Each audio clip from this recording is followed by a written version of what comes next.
We I guess. Yeah, we could probably bring up the Oscars.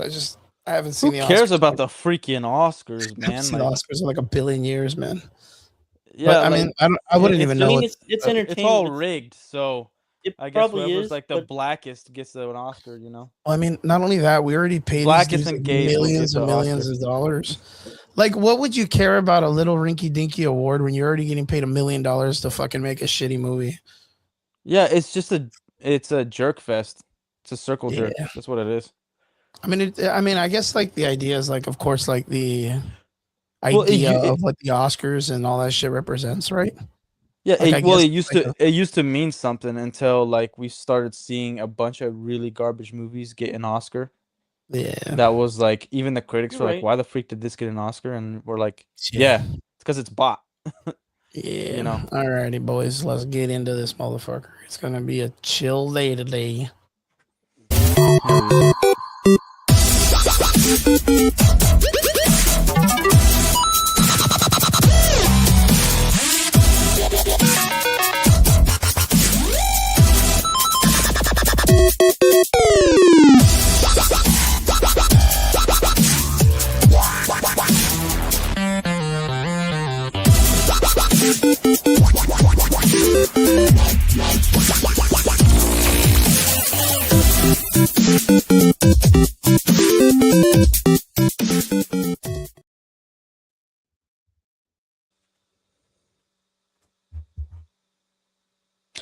Now your mic is off, dude. Your mic is off. Goodness gracious, if I could not make this any I was like, weirder. what's going Well, that's on? got to be a new feature. What's up, everybody? Welcome back. It's Sunday night. You're here with the Average Boys Podcast. It's your boy Crispy, and I am, of course, joined here by Derpy Entertainment and the Last Relic, two of our homies. What is up, boys? What's up? Derpy, I have a Derpy go first. Derpy, I feel like I haven't seen Derpy like in fucking how long has it been, Relic? Like ever since like we've had you on the show. Like Derpy's been like the busiest motherfucker I know, man. Derpy, what is up, bro? What is up? what is up? What I is up, apologize. man? Doing something real How are quick, you but doing, brother? How you doing? Any sports going on? What are you guys up to nowadays? What are the Yankers boys doing? The Yancers The doing? Yinzers. Yep, the Yeah. Yinzers. What are they up to nowadays, man? They are up to still talking about the Steelers. It's the off season, so there's not really Much going on, right? Maybe, yeah, it's gonna be So- picking up in next month and tomorrow because the free agency starts in early talk. Like, what's the word? Yeah, because I was gonna say like, tampering. so like the Super Bowl's done. Yeah. What is it? What's the next thing? I mean, what's the next thing for you guys? Draft. The NFL Like draft picks, or we're not doing like what? It's not like baseball season. It's not like fucking No. hockey season. It's not nothing like that right now. No. So like literally, it's just like There's these couple. guys. There's been a couple trades, but that's about it so far. Free Okay. agency starts tomorrow, where the real stuff starts to begin. What about like the fight game? Is anybody watching or into like the UFC stuff? I haven't watched you. I mean, since that one time. We had yesterday. It was the fucking what was it? What's up, Chrissy Poo? What's up, brother? Get a new We had shirt. Charles Oliveira versus I did Max get a new Holloway. shirt. Did you kind of check the matches out or no? Dude, I No. didn't even know that was happening. That's fucking horrible, dude. It's like, of course, everybody loves Max Holloway because he's like such a like a scrappy dude. You know, the fucking points to the ground, bang it out. And And Charles Charles is like a Oliveira's jiu-jitsu tough master. motherfucker too. But all he did was just a jiu-jitsu match. Like Max couldn't even really do anything to him, and Charles just kind of out wrestled him and grappled him to the ground. Like not wrestled him, but I would say like just used just his jiu-jitsu as work, right? Yeah, But, like I can't speak on the fight itself. I love watching Charles Oliveira because he's a true black belt. Like he'll take it to the ground, you know. Oh man, but fucking ever since it's been on Paramount, I've gotten like no advertisement, nothing. So I like if I knew it was happening, I would have watched it. I have Oh, Paramount that's a good Plus, but point. I that didn't even know subscription that. sucks. I didn't even know it was only through that. Yeah, that makes a lot of sense. But apparently it was for the BMF title, and it was like the boringest fucking fight in a lot of people's opinions. Like they did not like. You know, it's a good question. Like the UFC has a bunch of like different styles of belt setups and fights and shit, and you have the BMF title, which was supposed to be this legendary title where you can like cross in between different weight classes and set up all these legendary matches. And of course, the UFC set it up yesterday with Max and Charles, but apparently it was like boring as fuck. And you're kind So of did you watch it? no, fuck no, man. I barely watch fights, dude. I got enough of that shit going on at the gym all week.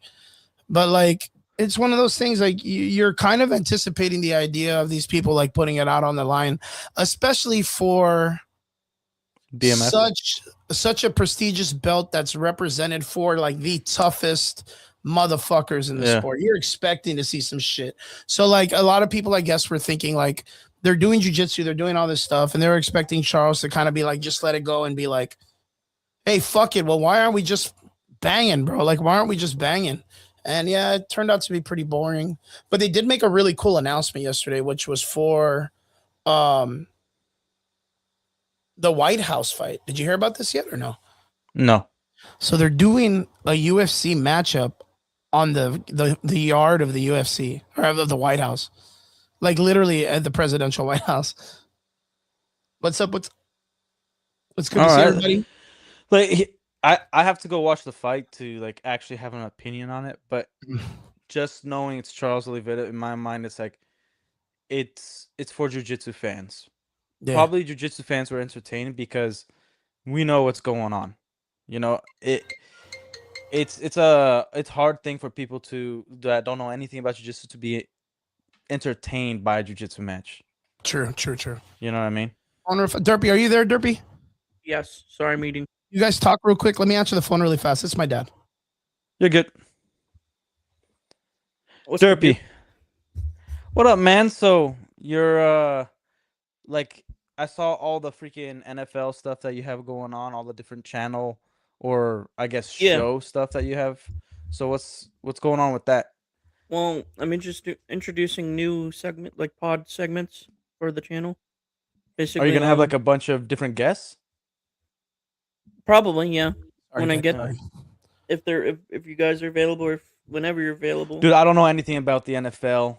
Like You can bring me on. I'm gonna Right. be like the Chicago Bulls versus who?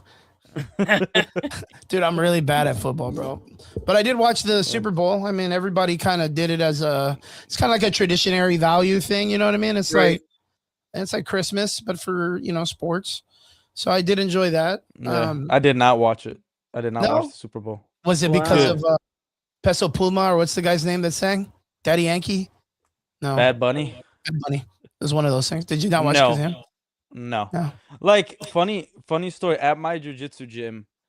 There's a guy there who he's a director, and he actually directed like a bunch of Bad Bunny music videos, and he like told me a little bit about him and whatnot. I mean, that's pretty cool, Yeah. dude. Yeah. He did like one with Nicki Minaj, and Mm-hmm. I guess it's a song with Nicki Minaj and Bad Bunny. I don't know. Dude, I But, wonder, like, yeah. yeah, I'm guessing, like, overall, the guy's not a bad dude. Dude, I don't know. Like, I think if you're an artist and you're trying to put some political statement, like nobody cares about your opinion. Like, do your performance, all that stuff, and then Yeah, that makes you know, sense. like I just don't think if you do music, do music. If you're Yeah.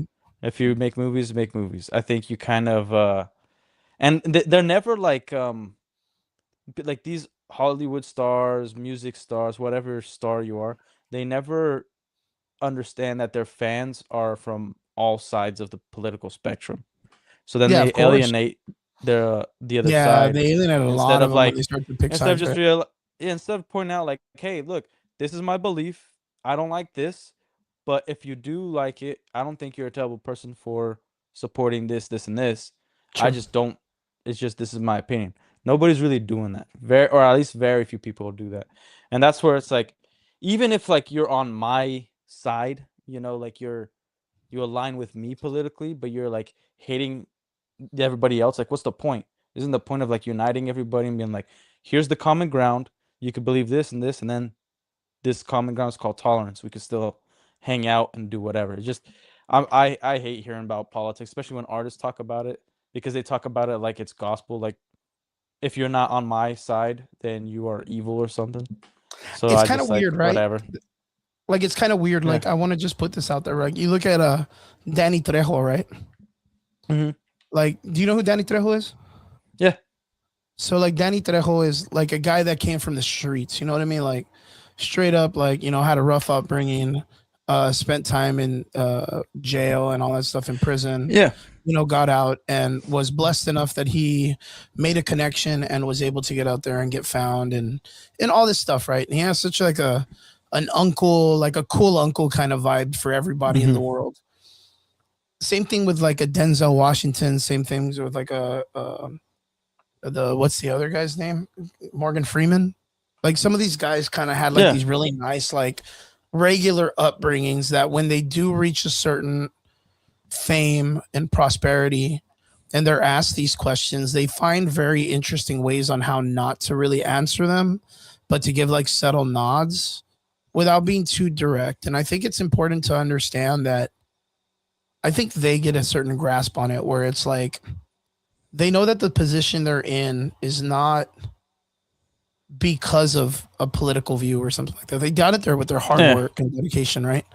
And when people ask them for their opinions, I think they just know that they're like, hey, you know what? Like, I make a lot of money and it's hard for me to answer this based on the whim of like a normal person because I can have 1,000,001 things that a normal person on a basic income can't have.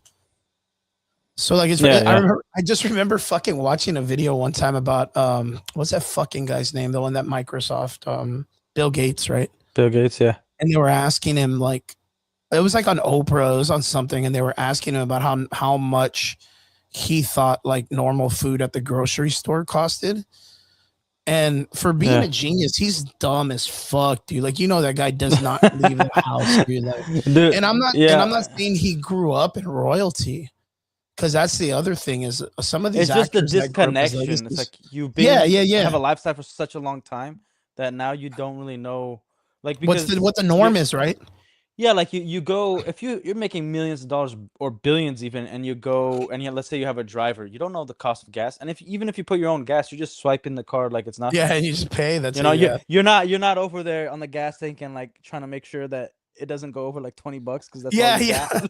Oh fuck! I went over 3 cents. God damn it! It's like son of a, I'm gonna get a freaking text. Like, oh no, they're gonna overdraft me $30. Yeah, my wife, we were talking about like one of the queens of France. I think it was the Queen of France. She got beheaded. I don't know which one it was. We were talking about her, and she said, like, all the people were complaining about famine and not having anything to eat. It's like, if you don't have anything to eat, just eat cake. Yeah, like, yeah. It was like a famous line. It's like that was freak. Like, like that was the ice cream shit that they were making fun of that other lady politician during the coronavirus. What was her name? Pelosi or whatever, right? There was Pelosi. There was like, I forgot. Oh, it was Patton Oswalt or like, something like that. Yeah. Just order DoorDash. I'm like, yeah, and get some ice cream, folks. Yeah. We can't like ask for a $11 cheeseburger from McDonald's and pay $50 more because of DoorDash. What are you talking about? Order DoorDash. It's so weird. Boys, has there been anything going on? Has there been anything going on this week? I don't know if you guys saw DCKO. I believe finally came to an end. This is in the comic book world.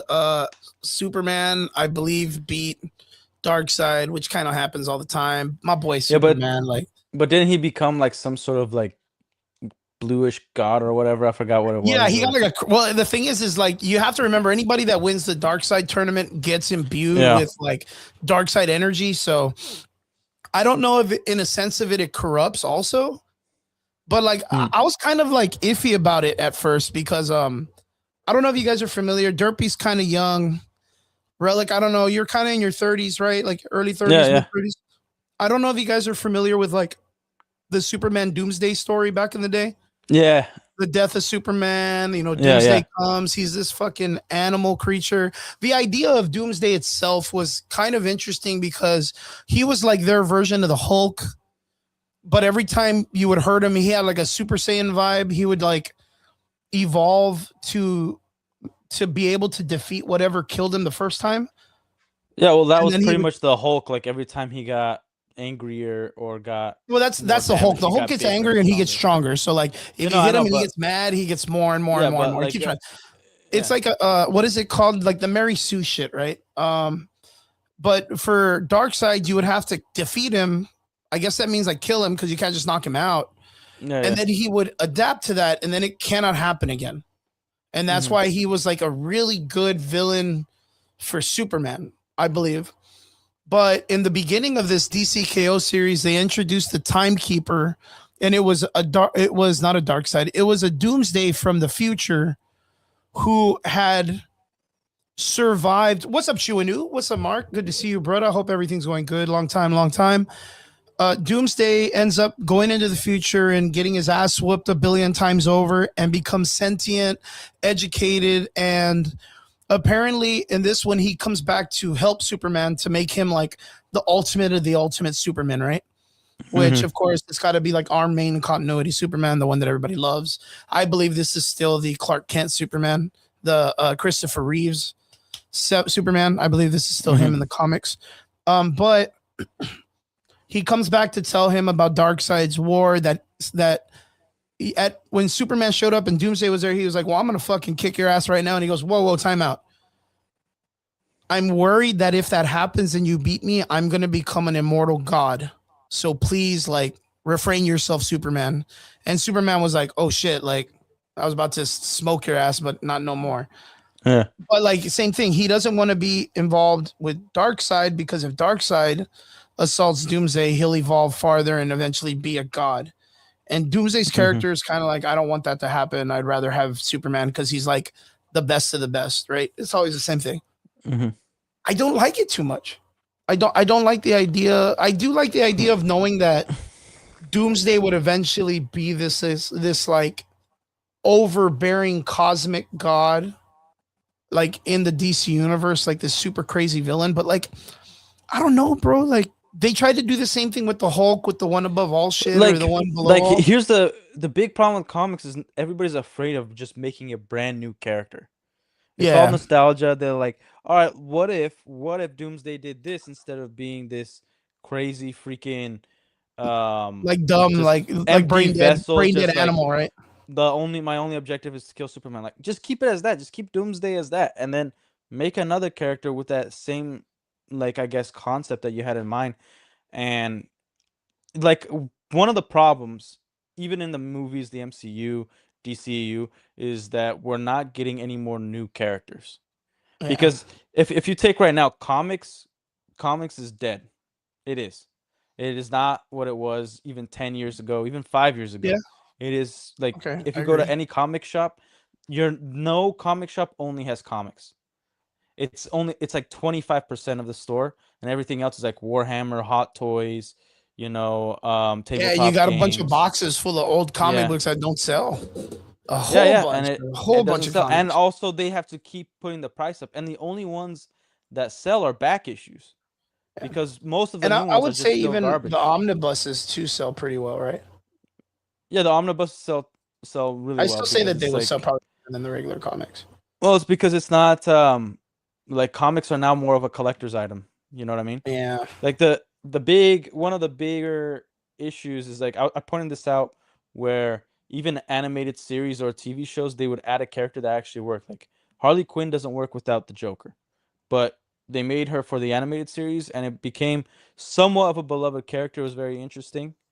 It kind of gave a little bit of depth to the Joker where he can actually manipulate somebody who is supposed to be intelligent like a therapist into like his side. And then you mhm. got Lionel Luthor that gave even more depth to Lex Luthor in Smallville, and like that whole juxtaposition of like him becoming good but still having the past of that like just downright evil. Probably even worse than Lex, but then he's the one that turns Lex to the ultimate evil villain in the against the Superman, right? Mhm. So one of like I know we'll get to the Lanterns, but one of the my issues with this new storyline that James Gunn wants to tell. It's like you could have just implemented two different Green Lanterns that nobody's ever heard of that you created yourself, and then do a story like this, and I think it would have received a lot more praise than using John Stewart and Hal Jordan in the way that he's currently using it. You know what I mean? Yeah. Well, let me have a little bit of pushback, right? So recently Derps, you probably have to help me with this. I know there was a female character that recently came out in the comic books. That's a Green Lantern. Fairly new Hispanic girl. I just forget her name. I forget. And of course you have the main White Lantern guy. Let me see if I can get his name. White Lantern. Kyle Renner, right? Kyle Renner. And female Green Lantern. Let me see. Jessica Cruz. Fairly new That sounds character, about Green right. Lantern, kind of popped off in the last couple of years. Got pushed to the forefront for it. Yeah, I think for what they're doing, we see Hal Jordan. We finally see Hal Jordan, and we see the other guy, John Stewart. And I'm not too taken on the way that they've kind of made Hal Jordan. I do like the way that they portray him in the animated series, where he has like this really like, he's a good guy, but he's super cocky, but he's still a good guy. Like the animated movies, you mean? Yeah, like the animated films. Like he's super cocky. He's really funny. Like he's really witty. Like the way Nathan Fillion plays him on the animated series are always so good. Like it's so good. And then him and the Flash, because in the comic books, they're really, really close friendships. But like they have such a cool dichotomy on the animated series. Like it just lands right. And we just saw the trailer a little while. I just saw the trailer a little while ago. They just released a new Green Lantern trailer not too long ago, and actually, you know what? I'll bring it up right now. We can start talking about this. Yeah, hey boys, Sure. Green Lantern trailer and stuff. We're not going to show the trailer, but I just want to talk about it. Now we all sit on different sides of the spectrum when it comes to what the Green Lanterns and what we're expecting. I think. By chance, I'm just going to put this out there, just to anybody that's watching. I would say that, like, maybe between us three, Relic probably sits on the side he's not really for it. Like, there's something about it that doesn't catch him. He's not really about it. You know what I mean? I get that. I'm kind of in the middle. Derpy is a true to the heart DC fan. He's going to support it, but of course he'll have his reserves on things, which is never an issue. So we'll all get our points. I want to kind of put this out there first, right? I like the guy that they chose for John Stewart. I think just by visuals, he looks like the fucking cartoon. Like it's crazy. I don't have an issue with the cast at all. The cast, the cast is pretty good. The Hal Jordan character in the trailer, I don't know why. I just don't dig the cussing. I think it's like a fucking cop out when he's like, well, I'm not a fucking asshole, or I'm fucking Hal Jordan. Like, I'm like, whoa, dude, like, chill out, dude. You look like just a normal suburban guy. Like, why are you saying the F word so much? And I don't know if that's like a James Gunn thing. Like they want to make it. It's 100% James Gunn thing. It's not a James Gunn thing. You don't think so? What him saying that? I'll let you guys kind of talk about this, but I'm just putting this out there. If you think it's James Gunn doing that, then you are very, very wrong. And I don't even want to say the word, but you are that word. Well, hold on, because I'm gonna put this out there because I really want to put this out there. I myself don't really care for the F words being used, and I don't mean it in a bad way because I say the F word like all the time. You know what I mean? But like, there's something about it that it feels like it's used to kind of like establish like the characters a certain way, but I don't feel that that's the way Hal Jordan is represented anywhere. That I can agree with. That DC landscape, like he's not represented that way. But I could see why they would do it because they need to. Because if you look at it, John Stewart is very like, there's something about him that he's so masculine and hardcore and soldierish. And I think that the person that they chose and whoever wrote for him got it right when they looked the part. There's a part in the trailer where he's like, I do this part better than you. And I'm guessing that means for like the fighting and the being in the fight game. But the way that the trailer is done, what's up, Vega? What's up, brother? Vegas, what's up, Vegas? They make it feel like a cool, like good cop, bad cop vibe in the trailer where you have your Hal Jordan and he's very much like Denzel in that training movie. What was it? Training Grounds, or what was that movie back in the day? Which one? Training Day? Training Day, yeah, Training where Day? he's like the cop that's Yeah. like he's seen it all. He's like, "What's up, bro? We're gonna go see these gangsters." He's like, "What's Of up?" course What's you would up, say that, motherfuckers?" Vince. Like he's gonna be like, "What's up, motherfuckers?" or whatever. Like, do you get what I'm saying, right? Like Yeah. like he's Well, like the hard veteran cop, and then this guy's like the upcoming rookie, but he's like the Boy Scout rookie. Well, And I'll give you my and you need perspective that on for the this. characters, Yeah. right? Cry about it, Vince. Yeah. I'll give my Oh, his perspective. suit's not the right So the color. showrunners for Green Lantern is Tom King and Damon Lindelof, right? Tom King, he always starts off the comics pretty decent, and then it always goes to mommy issues, and it ends up, I accept my past. Now I'm gonna go kill myself. That's pretty much Tom King in a good way to nutshell put it. in his comics. But that's a comic right? book writing. Yeah, that's a good way to put it. Yeah, but we've seen comic book writers go to being showrunners, and it usually doesn't translate well. Especially Tom King. This is not his first rodeo, and pretty much everything he's done has been pretty trash. Now Damon Lindelof, his problem is he's already done a DC project, and it was one of the worst shows to ever be created. The Watchmen. It was awful. Oh, he's the writer of the television show? He was he was also one of the writers for all the Star Trek movies that, if you're a Star Trek fan, you hate. Like, none of those movies were good. He was like in the beginning. But us that aren't Star Trek fans, like, I enjoyed them. First one was good. Second Yeah, one, I like, enjoyed them. rip I wouldn't say they were good.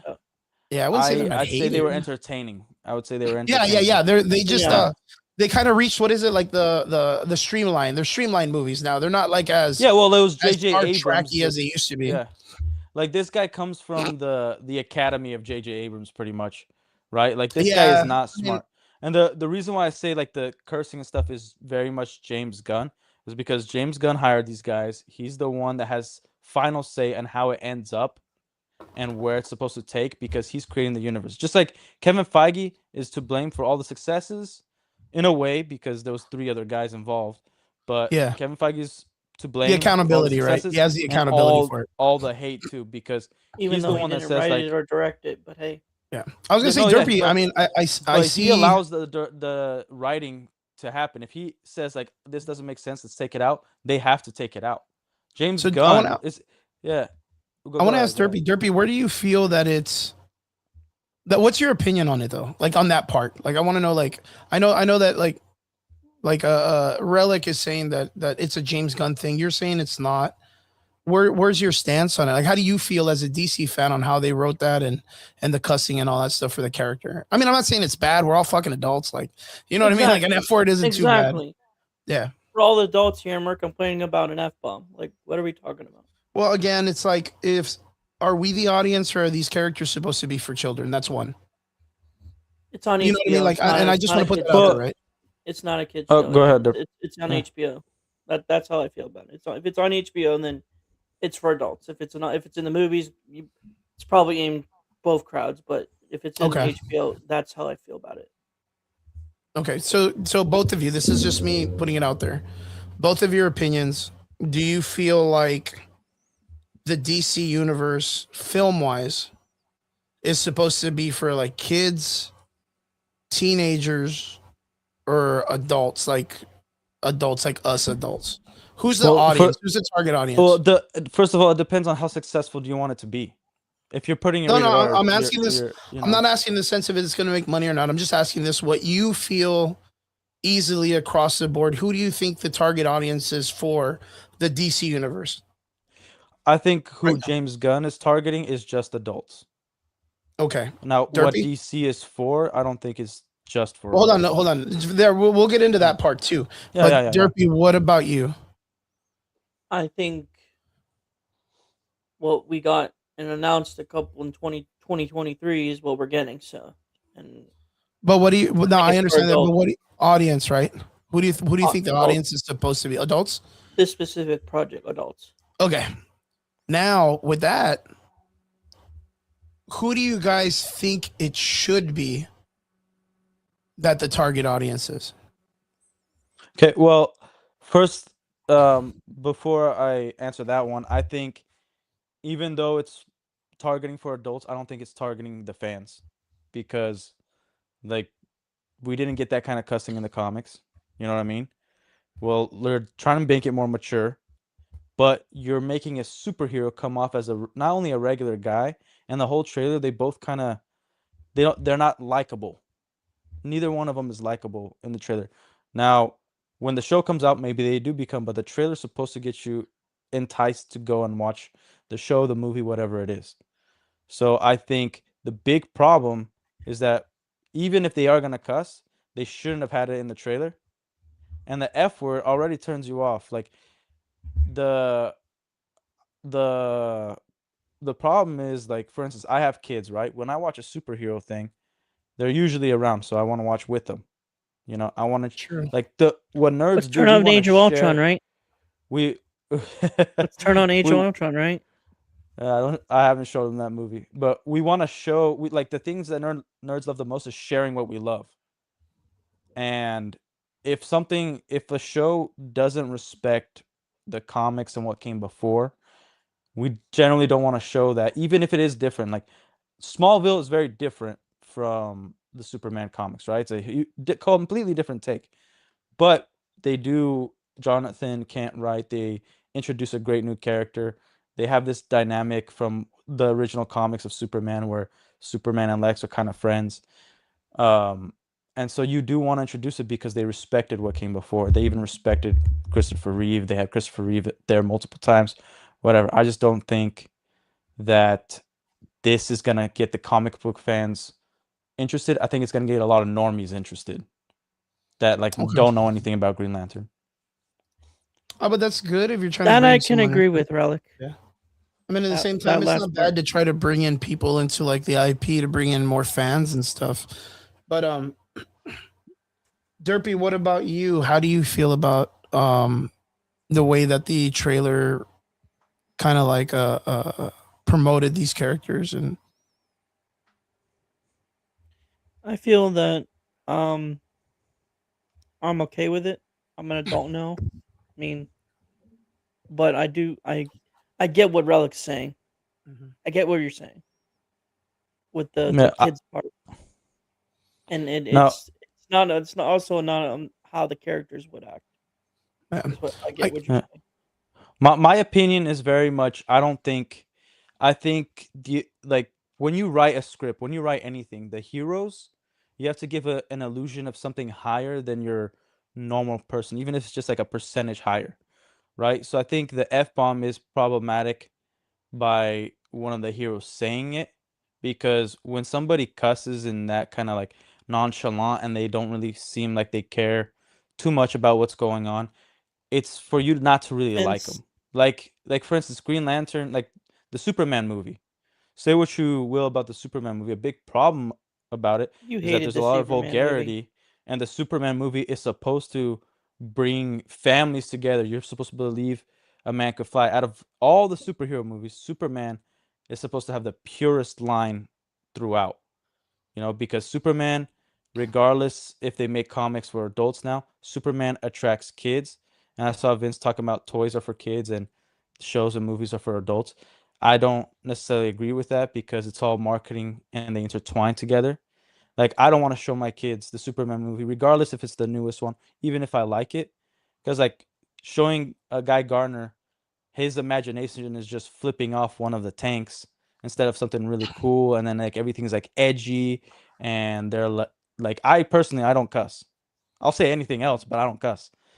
But I don't want my kids like gravitating towards that, and I want to see my heroes be heroes, Because be you're a goody two shoe better. Floridian.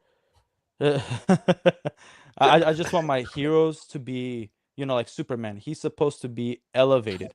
He's supposed to represent the best of what humans have to offer, what people are. He's supposed to be better than all of us. The Green Lantern, I totally get if they want to make it more real, more military like, but this is supposed to add on to the DCU. Like if you look at Peacemaker, Peacemaker is for you to be able to watch after Superman so you could understand where the direction is going. And they introduced tits, bisexual orgies, freaking cussing off the wazoo, all this stuff that's like if a kid is a fan of Superman, they have to watch Peacemaker to go through the rest of the DCU to understand what's gonna happen next. And James Gunn said, like, if you watch Peacemaker 2, you'll understand what happens next. So you know you have a direction of where the DCU is going. That is Or you a could that just is a watch a pretty video on interesting YouTube. point. Yeah, that is a pretty interesting point. I never really looked at it like that. Or you could just watch a video on YouTube explaining it, then you don't have to force them to watch it. Yeah, but what Yeah, but like what are that's not kids the gonna do? point. Look, wait, hold Kids on. are gonna grab the controller and look at the next. Well, thing I that mean, but even with DCU that factor, that's not the point. Yeah. That's the same ideology and problem that Star Wars had when they didn't want to explain, or their story got like you run into like a wall or some type of shit where you're watching Star Wars, you're like, wait, that doesn't make sense. Like, where does it? And then all of a sudden, 14 months later, Star Wars releases a book at Barnes and Nobles for $36, explaining all the shit that the movie didn't explain. And you're kind of like, well, I don't want to read Yeah. the fucking book. And then like that, your concept is like, oh, well, just watch a Vince YouTube points out video a good explaining it. point in the Like, But comments. the thing is like, it I'll point shouldn't, out in like, Endgame. So Captain America, like you point out Age of Ultron, he said, Mhm. like, wow, like, whoa, language, and then everybody's making fun of him, but he's the traditional type of guy. He's the oh he yeah, has, that, like, oh a higher yeah, yeah. standard, Okay, that's the you know, and reference that then you made, Derpy. Was Yeah, the and then language? Endgame. That's funny as fuck. I didn't get that. I didn't get what you meant. I was like, Age of Ultron. It's because you're a moron, dude. What the? Frick? Yeah, because I'm not a fan. No. I'm not a fucking fan. You don't Vince remember? points out a fake good fan. point in the comments. Just No, saying. but then Endgame, he says his first curse word, like, let's get this son of a bitch, right? And then But someone's so like, actually, Captain America. no, language, but right? it actually has Funny. gravity to it, because it's like, dude, they failed. Half the universe Yeah, well, is I gone, mean, not just Earth. not only And, like, that, it he's flips pissed. over and it turns back into the Yeah. punchline, right? Like it's they make it important for you to realize that the character doesn't cuss, and they turn it into like a Yeah. quippy kind of like funny comedy skit that worked out very, very well. Now, Yeah, like, for instance, like, I speak multiple languages, right? The words you use, they're supposed to have gravity. Like, me and my wife, we talk about this all the time. If she is always yelling, eventually the kids are gonna get a certain age where they're like, oh, that's just mom. She just yells. she just yells. You know, Yeah, true. yelling needs to have an impact. So you need to know when you should hold in that anger and realize when you could teach, and then when it's necessary to yell. So then when it becomes a very an uncommon thing, as soon as she yells, boom, all the kids like, okay, things just got serious. If a guy's like saying, whatever he wants all the time, it's always nonchalant, then it really is going to take away when there is a serious situation happening and he's talking the same way during that situation versus before, then it's not gonna, you're not gonna feel anything. You're just gonna be like, oh shoot, that's it. Boom. Now, Derp, I think said this earlier. Vince Weaver in the comments section said, I think the F-bomb is not a problem, just look at Deadpool and Wolverine, right? Is that what you're talking about? Yes. Derpy? Okay, Yes. so with the way Ryan Reynolds portrayed Deadpool, even though he is not like that in the comic books, you kind of expect the same trope to come through it. Like, again, I think I mentioned this earlier where like Green Lantern across the board has always been this like arrogant character, but is always the person. He's the very much like Tony Stark mentality. Like he's super arrogant, but he's willing to sacrifice himself. Like at the ending of the Avengers movie with the atomic bomb into the space shit. Like that was a Green Lantern Iron Man move. Like Hal Jordan would sacrifice himself in a heartbeat and just be like the Han Solo, like, I love you. Yeah, I know. And doesn't say it back kind of guy. Like that's the way Hal Jordan to me has always been portrayed. But like to see him the way that they're doing it right now with the I'm fucking Hal Jordan and I'm like, bro, chop it down a little bit. Like, fucking lube it up before you shove it in first, bro. Like, chill out, man. You don't gotta be so hardcore. If they're saying it almost The makes problem me is also worry, that he's right? old. The problem Well, is yeah, he's it almost old. makes me worry that if they're willing to drop, I think there was like 3 fucks in the trailer, wasn't there? 2. Three. There's And it 3 wasn't a fucks Red in the Band trailer. Like, how It is it kind not of a makes Red you Band wonder trailer? how many more different crazy shit they're gonna say like in the entire show. If they're willing to drop the 3, and the reason why I say that is, isn't there is it gonna be rated R? Oh yeah, I don't it's already know. rated R just by the trailer. Just by the If you- 3 F words, it's rated R. After 2 F-bombs in any movie, it's automatically rated R. After And 2, it's so let done. me ask this to both of you, since you both are comic book readers and knowers. Is the Green Lantern comic books, if they were going to do a live action, do you think it should be rated R? Or No, could it it's be gotten more PG-13? mature. Like the last Yeah. animated movie, it shows like this chick just like freaking smoking crack and getting high. You know, Oh shit. you all right? No, I just said, oh shit, that's crazy. Yeah. Yeah, so but Smoking crack is it's crazy, dude. but it's also like it's alien crack. But the thing is, Alien crack. it's also not explicit. They don't call it crack. They don't like it's subtle in a way, in the best way someone smoking crack can be. And then you see like the interrogation What- and everything what do you with mean the by other that? Green Lantern. Yo, what do you mean? You know, a little higher. Yeah, Get that space spoon going. crack. Yeah, a space crack, dude. So you're like, okay, she's doing something that she shouldn't be doing, and that's like pretty much it. And then our adult brains can interpret that as crack. It's kind of like Return of the Jedi. When you like, this is about show and not tell. When everything's Which brings me telling to you my next and they're point. telling you Ugh, how you're supposed to feel Don't is a do problem. crack. don't do crack. Yeah. But like Return of the Jedi, right? You go in Jabba's hut, Luke goes in, or Bosch goes in, whatever, and you see bounty hunters, you see strippers, you see dancers, you see hookahs, you see people getting high, gambling. In your mind and an innocent mind, you know that that's not a. You could tell that that's Good not a place place, you want to yeah. be. That's Yeah. that's an evil place. That's a bad place, right? Yeah. And they never explicitly say this is a stripper. That means a woman that takes off her clothes. This That is is a that. good This is question, that. Vince. It's just that's it. And so the problem is, especially in the media that we've had, like the last 10 years, it's always tell not show. And so Yeah. then there's like no creativity. There's nothing left for the imagination to be like, oh shoot, this is what it meant. Nothing to really treat the audience as intelligent. I always hated when a movie like treats the audience as they're idiots. Freddy.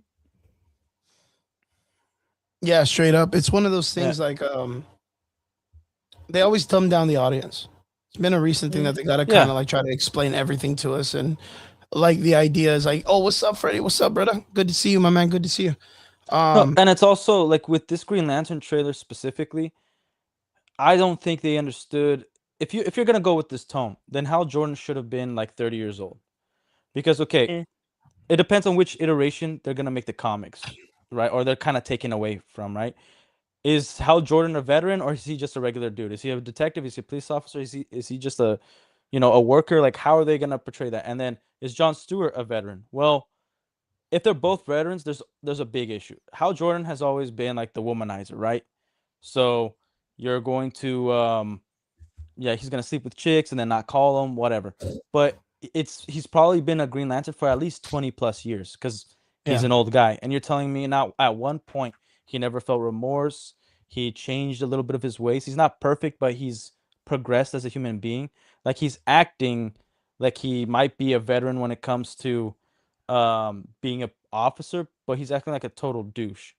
Like in the trailer, the girl that says "Stay the f out of my way," she acts kind of like a girl boss, but then because of how Jordan's Attitude. dialogue, he's like, it's the way she hates me. It sounds like he boned her and then didn't call her or something. So Yeah. then it's like, okay, Probably well, can agree with that. I yeah. can probably agree with that. yeah, and then Jon Stewart, he's like, if he's a veteran, like the problem is, I don't think it's the actor. I think it's how he's portraying Jon Stewart and the script, where Yeah. if he's supposed to be a veteran, he understands the chain of command. He understands when he should kind of go against an idea or something, but he's just crapping like on Hal Jordan the entire time. He's saying 2 months of training is enough for him to have this all-powerful ring, and he just keeps telling him that he's better than Hal Jordan at whatever it is. And he just comes off like as a 21, 23-year-old that doesn't have any like critical thinking. He doesn't He's rash. he's He's, like like, mad rash, at the right? world. Yeah, and it's an all-powerful ring. One of the biggest things about all Green Lantern comics is as soon as the ring came to a Green Lantern, the newest Green Lantern, they always felt that they didn't deserve it. that Yeah. that like they shouldn't have all this power, and that somebody else is better than them. They're not responsible. It's like a all that humbleness, stuff, right? Yeah, and then in the beginning of the trailer, it lays out like Hal Jordan's like, the ring will decide when you're ready, and that's why he's not wearing it. And then he's just like, but F it, and then tries to kill Jon Stewart, and then luckily the ring works with Jon Yeah, Stewart. I was And kind they're of confused sharing a at that. ring. I was kind of Yeah. confused at that. Like, No, it already contradicted how itself. how is Yeah. he like just by concept? Derpy, like you're a big DC guy. Doesn't this kind of like muddy the waters with like how the lanterns are chosen to be like these like virtuous like characters?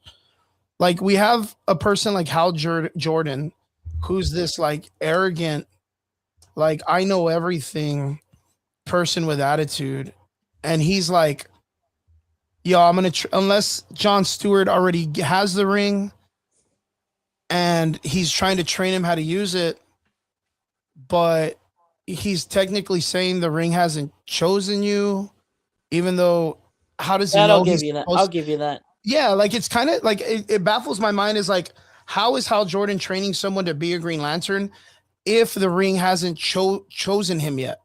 Because then it could be like, why isn't he just training like everybody else? Why is he even like, did he take an application? Like, how did he find Jon Stewart?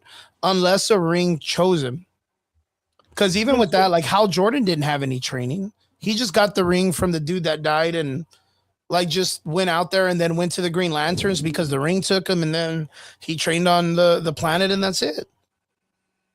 Like it's kind of weird, no? Like, don't you think that's a weird is entrance? weird. Yeah. Just like It is weird, but they're probably gonna give context, if you know what I mean, like back. And do you think the other reason why Hal Jordan is portrayed as an older character is because we're going to build to the Parallax story? Yes. Yes. I think that would be a good idea. I don't believe Tom King and Well, you haven't and seen the Daniel or links whatever for have what's good happening. ideas. Like, I think they're gonna kill off Hal Jordan at the end of the series, and it's gonna be that whole like, John's Jon going to be the Stewart main feels Green Lantern, remorseful, right, and then for the he's gonna be universe? the main Green Lantern. But here's the Yeah. thing: this takes place before Guy Gardner. Just at the end of the trailer, he says it The like guy's he's supposed the to be in only it. human Green Lantern.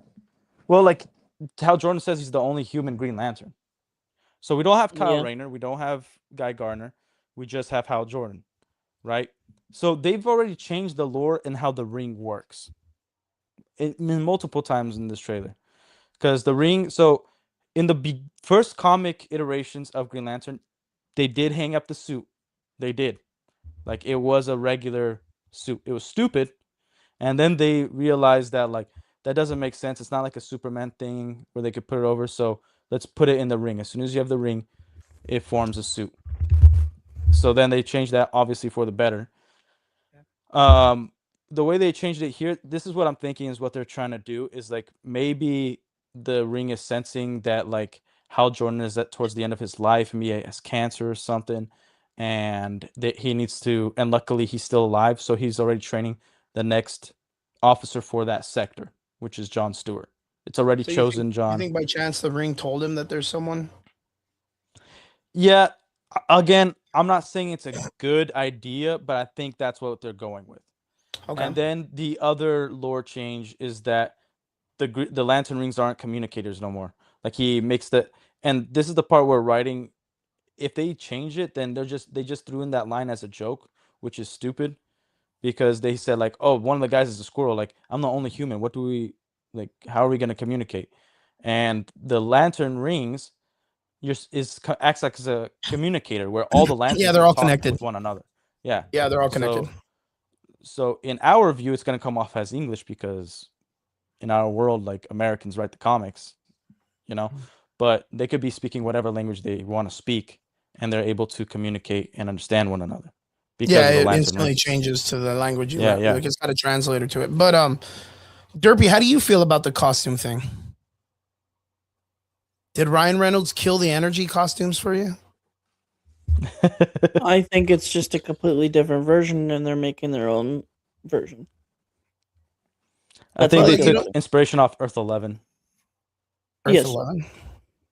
Yeah, What Earth is that? It's not super badly written comic, but it's very crappy suits. Like huge backlash when these comics came out over the suit.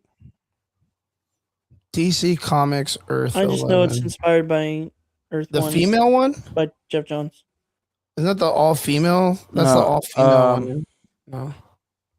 What's wrong? I just know the show's inspired Or mostly Earth by X. Are you talking about Earth 10? Earth 1. Earth Maybe X? it's Earth 10. No. Yeah, maybe Earth 10. That's the Red Sun? No, that's the Nazi one. Oh, it's not Earth 11. My bad. It might be Earth 10. Maybe not that Again, I'm one. mixed up, man. Who the fuck knows? Gosh, it's Maybe a just a bunch of different Earths. But Earth 2 has kind of a suit like that. Like the one that they have. Earth 2 doesn't look that different. Earth 16. no. It looks Nah. like a motorcycle suit. Like it's more like space astronaut type deal. That might be the Red Sun universe. He kind of looks like he has like a aviation's pilot suit with like a Russian hat. Oh, you know No. what? Earth 1. That's what I Yeah, just might said. be Earth 1. Yeah, I think Derpy got Is that- that. It's just Earth 1. It's very much like a Fantastic Four kind of suit. Yep. Yeah. I think the suit looks freaking garbage. The new one? I said the new one. Yeah, I said that it seems like the Green Lantern Corps is in a recession because they can't afford for the Green Lantern rings to make suits no more. So everybody's got to Let's make their just own judge suit. it before the show comes out, right? No, that's the point of a trailer is for us to judge it. The point of a No. trailer is for us to talk about it and see what's gonna come out because it like think about it. If there's You've been a 1,000 Green certified hater Lantern- of the DCU since you got hired. I don't want to hear it. I love the DCU. Well, I mean, I just look, wish it was good. Look, watch. I'll be honest. Like, I just saw the trailer just a little while ago with you guys, and well, on my own, not with you guys, but I wasn't highly impressed. And to tell you the truth, like, I'm really not a fan of the suit. Like, I don't think Yeah, it's great. well, like, Well, the thing But- is, there's, let's say they keep the same suit. Why is there brown? Like, make it more green. You're the Green Lantern. And they call the show The Lanterns, and then they Mhm. say Hal Jordan, Green Lantern. I don't care if it's corny. I love that he introduced himself that way, right? Mhm. And the Green Lantern Corps, to me, just in essence, it doesn't make sense that you got to make your own suit, or like they give you a suit, and you have then to there's make no. it? I'm guessing it might be like they just hand you a suit, like in Oa, they're just gonna hand you a suit, which also is stupid. Like, why don't you just make it in the ring?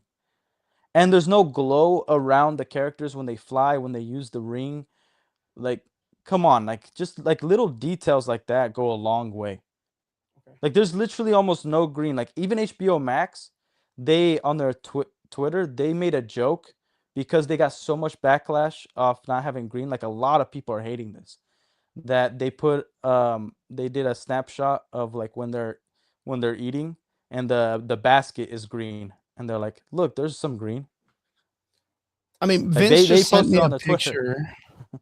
Vince just Good. sent me a picture. I'm gonna put it up real quick. Well, you guys keep talking about it, but I'm gonna share this so that way you guys can see what's up. I mean, that doesn't look too bad. That doesn't look too bad. That's not the suit. That's 100% the suit. No, that's somebody's iteration of polishing Look, it to no, green. look. There's the Like, suit. Watch. Let me see if I can Watch, put it up. type in the brown suit. Look, there it is. So look, you have this like Yeah. shoulder thing, and you have like the Yeah, center it's part, brown. right? But yeah, Lighting. but Let me look, this one show is you. just there's the shoulder thing, there's the etching that comes in. It is brown. Look, you can see the brown No, right here this is the on the loop shoulder. right there. I don't know if you could see that. That's how it's gonna look like in the show. That's the leak. That's the came yellow, out. right? No, that's his suit. That's the Green Lantern suit. Where only the top, like on the neck, it has green. Send me that one. Send me that one to Instagram. I'll put it up right now. Okay. Let's see. But like, I kind of feel like this might be it. Of course, with like the color correction and all that stuff, it'll come out as green with a little bit of yellow hint in the corners. That makes a lot of sense when it comes to like the color correction. It kind of shows the weathering. It kind of shows this like old stuff, and he doesn't look bad if they go with this kind of stuff. I think it looks bad. But I'll tell you what though, like this looks very cosplay-ish. Yeah, like I didn't like Guy Gardner's structure. It looks like a motorcycle suit. Now the style I was fine with because Guy Gardner's always had that like wacky kind of suits, the jackets, the cut off jacket that has like the collar. Like there's a lot of iterations. I don't and believe that. I think every time Guy Gardner has had a suit, it's always been very unique, very different than all the Green Lantern suits. Okay. The Guy Gardner suit in Superman movie, it just looked very much like a really polished motorcycle suit, like a motorcycle jacket. He had those armor shoulder pads. It just didn't. Now it makes more sense because of this show that they make or have their own suits or get a style their own suits. It doesn't come from the ring. But yeah, I think there's a massive issue. Like, and people are comparing the deleted scene of the John Stewart Green Lantern from Snyder to this John Stewart. And people were, before, even people that didn't like James Gunn, I was looking forward to the most. Because I'm like, okay, James Gunn's not good with Superman. He didn't do well with Peacemaker. Supergirl's probably going to be trash. Lobo's the only good thing that looks Certified from it. hater. And I was like, all right, but I believe James Gunn is really good at taking ragtag teams, taking like outlandish space concepts like he did with the Guardians of the Galaxy. And I thought he was going to do a really good job with Green Lantern. Then when I started hearing him say like, yeah, it's not going to be in space, it's going to be terrestrial bound, it's going to be grounded, it's going to make this outlandish concept of Green Lanterns and bring him close to Earth as possible. I'm like, dude, like this is your wheelhouse. And yeah, maybe he wants to do other projects because he hired 2 other guys who are clearly incompetent. They've made terrible stuff in the past, like recently. They've made some okay stuff, but the past 5 years, look at their work, all trash. Terrible, freaking awful work. Yeah, but And now, this also is a good setup for James Gunn because this was, ideologically, this would have been the way he carried the Nova Corps into creating the Nova for the Marvel Universe. That's the Green Lantern. So this gives him an opportunity to create the policing service of the cosmos in the DC universe with the most iconic set where the Nova Corps and the DC Green Lanterns are pretty much like, apples for apples, oranges to oranges, the same people pretty much. So this is, it gives him an opportunity to really do something he didn't get to do with the Guardians. Like, again, I know that you're saying like the Supergirl template, it looks very much like the way the Guardians does. So we know even with this stupid Christmas special, it wasn't that bad. It was a good comedy to watch. Take the Supergirl trailer, right? And just put Hal Jordan and Jon Stewart in that trailer. And then put Supergirl not in this trailer, just somewhere else. Yeah, no, I understand that. Like, it would have worked pretty good to do like the Supergirl movie style instead, but with the Green Lanterns, right? Yeah, well, like this trailer, it looks like True Detective. Yes. And here's the thing: I don't think the trailer, if you don't know anything about Green Lanterns, if I'm not going in this thinking Green Lanterns, I'm thinking this trailer is okay for like 2 douchebag cops thinking they're better than everybody. Yeah, Training Day. hating on each other, and everybody hates them because obviously Hal Jordan's famous from what this trailer shows. Then it becomes somewhat intriguing that they have to figure out some mystery, and you're like, maybe. And I think the trailer just makes us feel like maybe I'll go watch this. Having Green Lantern as part of it gives it slightly more intrigue, but it makes you also pissed off because it's like with all the comics we've had, this is our first time we're getting any live action Jon Stewart, and he Yeah. is a fan favorite. Like he Yeah. is probably today's day and age the most popular Green Lantern. He was great in the Yeah. animated Justice League. Like his comic book run was really, really good. You know, I would say Kyle Rayner is almost above Hal Jordan at this point, because they've butchered Hal Jordan like crazy throughout the comics. But that's And because he's the most popular Green Lantern. he was. Now he Well, yeah, like, then they barely fucking. I sells. mean, but that's why it's easier to tell who's the popular character. I'll tell you off the top of my list that Kyle Renner can eat ass, dude. I don't give a fuck who he is. Like, I know Hal Jordan. Like, that's the dude. And if it's not him, yeah. the substitute guy is Jon Stewart. Like, that's it. And I like Yeah, Jon no, Stewart. Every and time I'd see him I love in Jon the Stewart. animated series, I was always like, yo, it's Jon Stewart. Like, get it. Like, I knew we were gonna get ass whoopings, and then Hal Jordan was just like the comedy relief. Guy Gardner was like the douchebag guy you just want to see get punched in the face by someone stronger. Yep. And Kyle Renner is just like, I don't know, like Who are the you? guy that leaves to join like a Shaolin monk stuff and does yoga shit in the park. Like he's real like foofy. Like I didn't give a shit No, about Kyle Renner. and again, I'm gonna preface this. I don't want. It's not that like I have a favorite suit and they have to do that suit. It's not Yeah. that. Like, for instance, I'm a really big fan of having the white gloves on all the Green Lanterns. I've always thought that was cool, but that's my preference. White I gloves. just don't want another cosplay motorcycle suit again. Like I was, Superman, and that's what I was gonna you say. know- Is this looks like a cosplay outfit? yeah, like Like the super, like Derpy, you're gonna see dudes ahead. like this dressed at Comic-Con like all the time now. Good. No, this isn't good. This isn't even good. Good. costume. it's not Do good. you like it though? Yeah. I think it's Uh, fine because it don't matter. It really matters about the screenplay and the writing. No, it completely matters, man.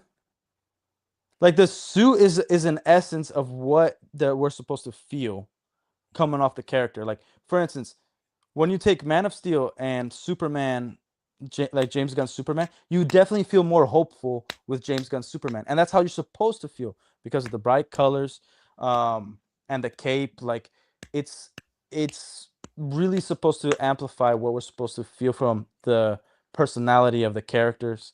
And we've seen every Green Lantern human has had a different like suit.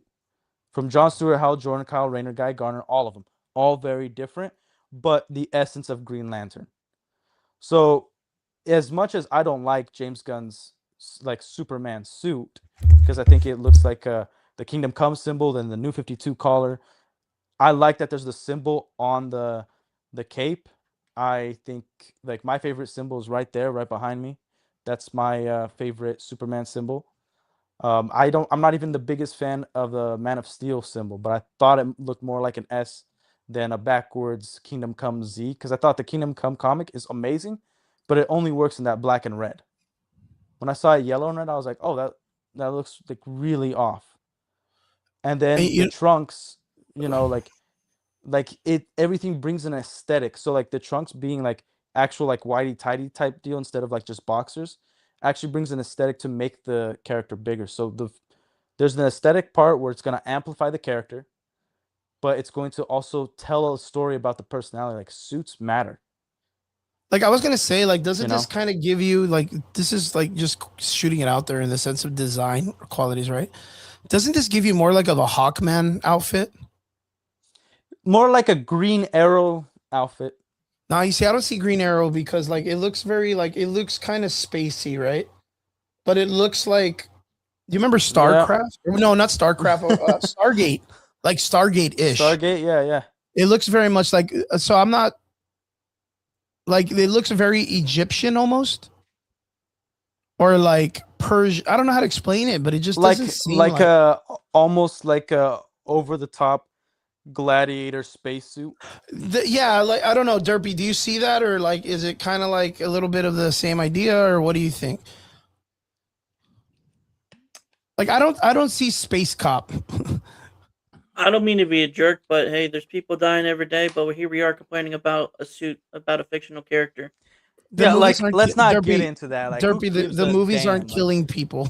Like, The I'm just people saying, aren't going to the I'm just movies saying. and supposed to fucking help us dying. escape. All right. Yeah, This no, is no, I'm just no. saying. escape from reality. Give us a little bit of hope. That's the point of comics. They're supposed to give Yeah. us a little bit of hope. Maybe even inspire us to do something more. If something can't Then what's inspire quit us, complaining about a freaking suit well then and watch the what's the show point of before you judge it. what like I'm I'm not judging totally the show. no, I'm totally down for that. I'm not saying this show is automatically trash, Well, but from what we half of the got, internet completely disagrees with no, you. no, You're no. already judging it before the show comes Half out. the internet is saying because of everything we got, because James Gunn doesn't shut up, because of what we've seen before, we're expecting it to be trash because they've given us trash before. Like that's the point of studying history, so you don't repeat the same thing. If you see the same guy, like if you look at any leader in the world and you see him doing crappy decision after crappy decision, you don't get to give him the benefit of the doubt. He doesn't deserve it. Like you're not supposed to just be like, oh, but next time, oh, but next time, oh, but next time. It's like, no, this guy, I think James Gunn, has they're hired all two dudes, immature who are prejudging it. who threw away a perfect opportunity for Watchmen, two dudes who keep screwing up DC Comics already, and they are running this show. They've already crapped on it in interviews like a year ago, being like the green was stupid, so we took it out. And now in isolation, that interview was fine. Like they're just making jokes, but in light of what we got, it seems like that's how they actually think, and that's what we're worried about. And we talk about this stuff because we love it. It doesn't matter like that. There's big issues, but there's big issues every day. There's big issues like, dude, I'm going through some stuff. I'm gonna go through some stuff next year. I go through some stuff the previous year, but it doesn't mean I should not voice my opinion when it comes to this because this stuff, superheroes, they're going to inspire us to do something, to act. Like I want to be a better father when I watch a really good superhero movie. I want to be a better person. It was my biggest inspirations to start working out was the Dragon Ball Z animations and then going into Superman and Batman, how much they trained. So like they inspire you to do something more. And because of that, there's a ripple effect in society. Like if something inspires you to be more fit, being more fit is going to help you be more cognitive. It's going to be more ambitious. So then you're going to be able to build stuff. So some of these people that are affecting the world, they were inspired by something. Elon Musk said that he was inspired by Star Trek to go to Mars, and he's created Tesla, SpaceX, and because of that, he's given thousands of jobs across the world, and specifically the U.S.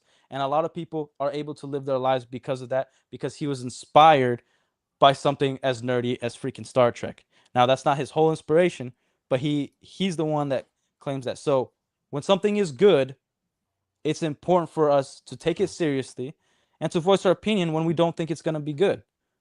Like you don't it's a ridiculous brush off like, oh, people are dying in the world, stuff is going on. Yeah, stuff's gonna always go on. What's up? So, hey, real quick, guys, look. So this is a fan art. Out of all of these three, which one yeah. would you guys prefer for a Green Lantern outfit? Just just asking. Just out of the three, I'm not sure if I prefer any of these, but but out of these three, I think the first one is Derpy? pretty solid. Just because I'm used to him having that First V. one or third one. Yeah. The first one also.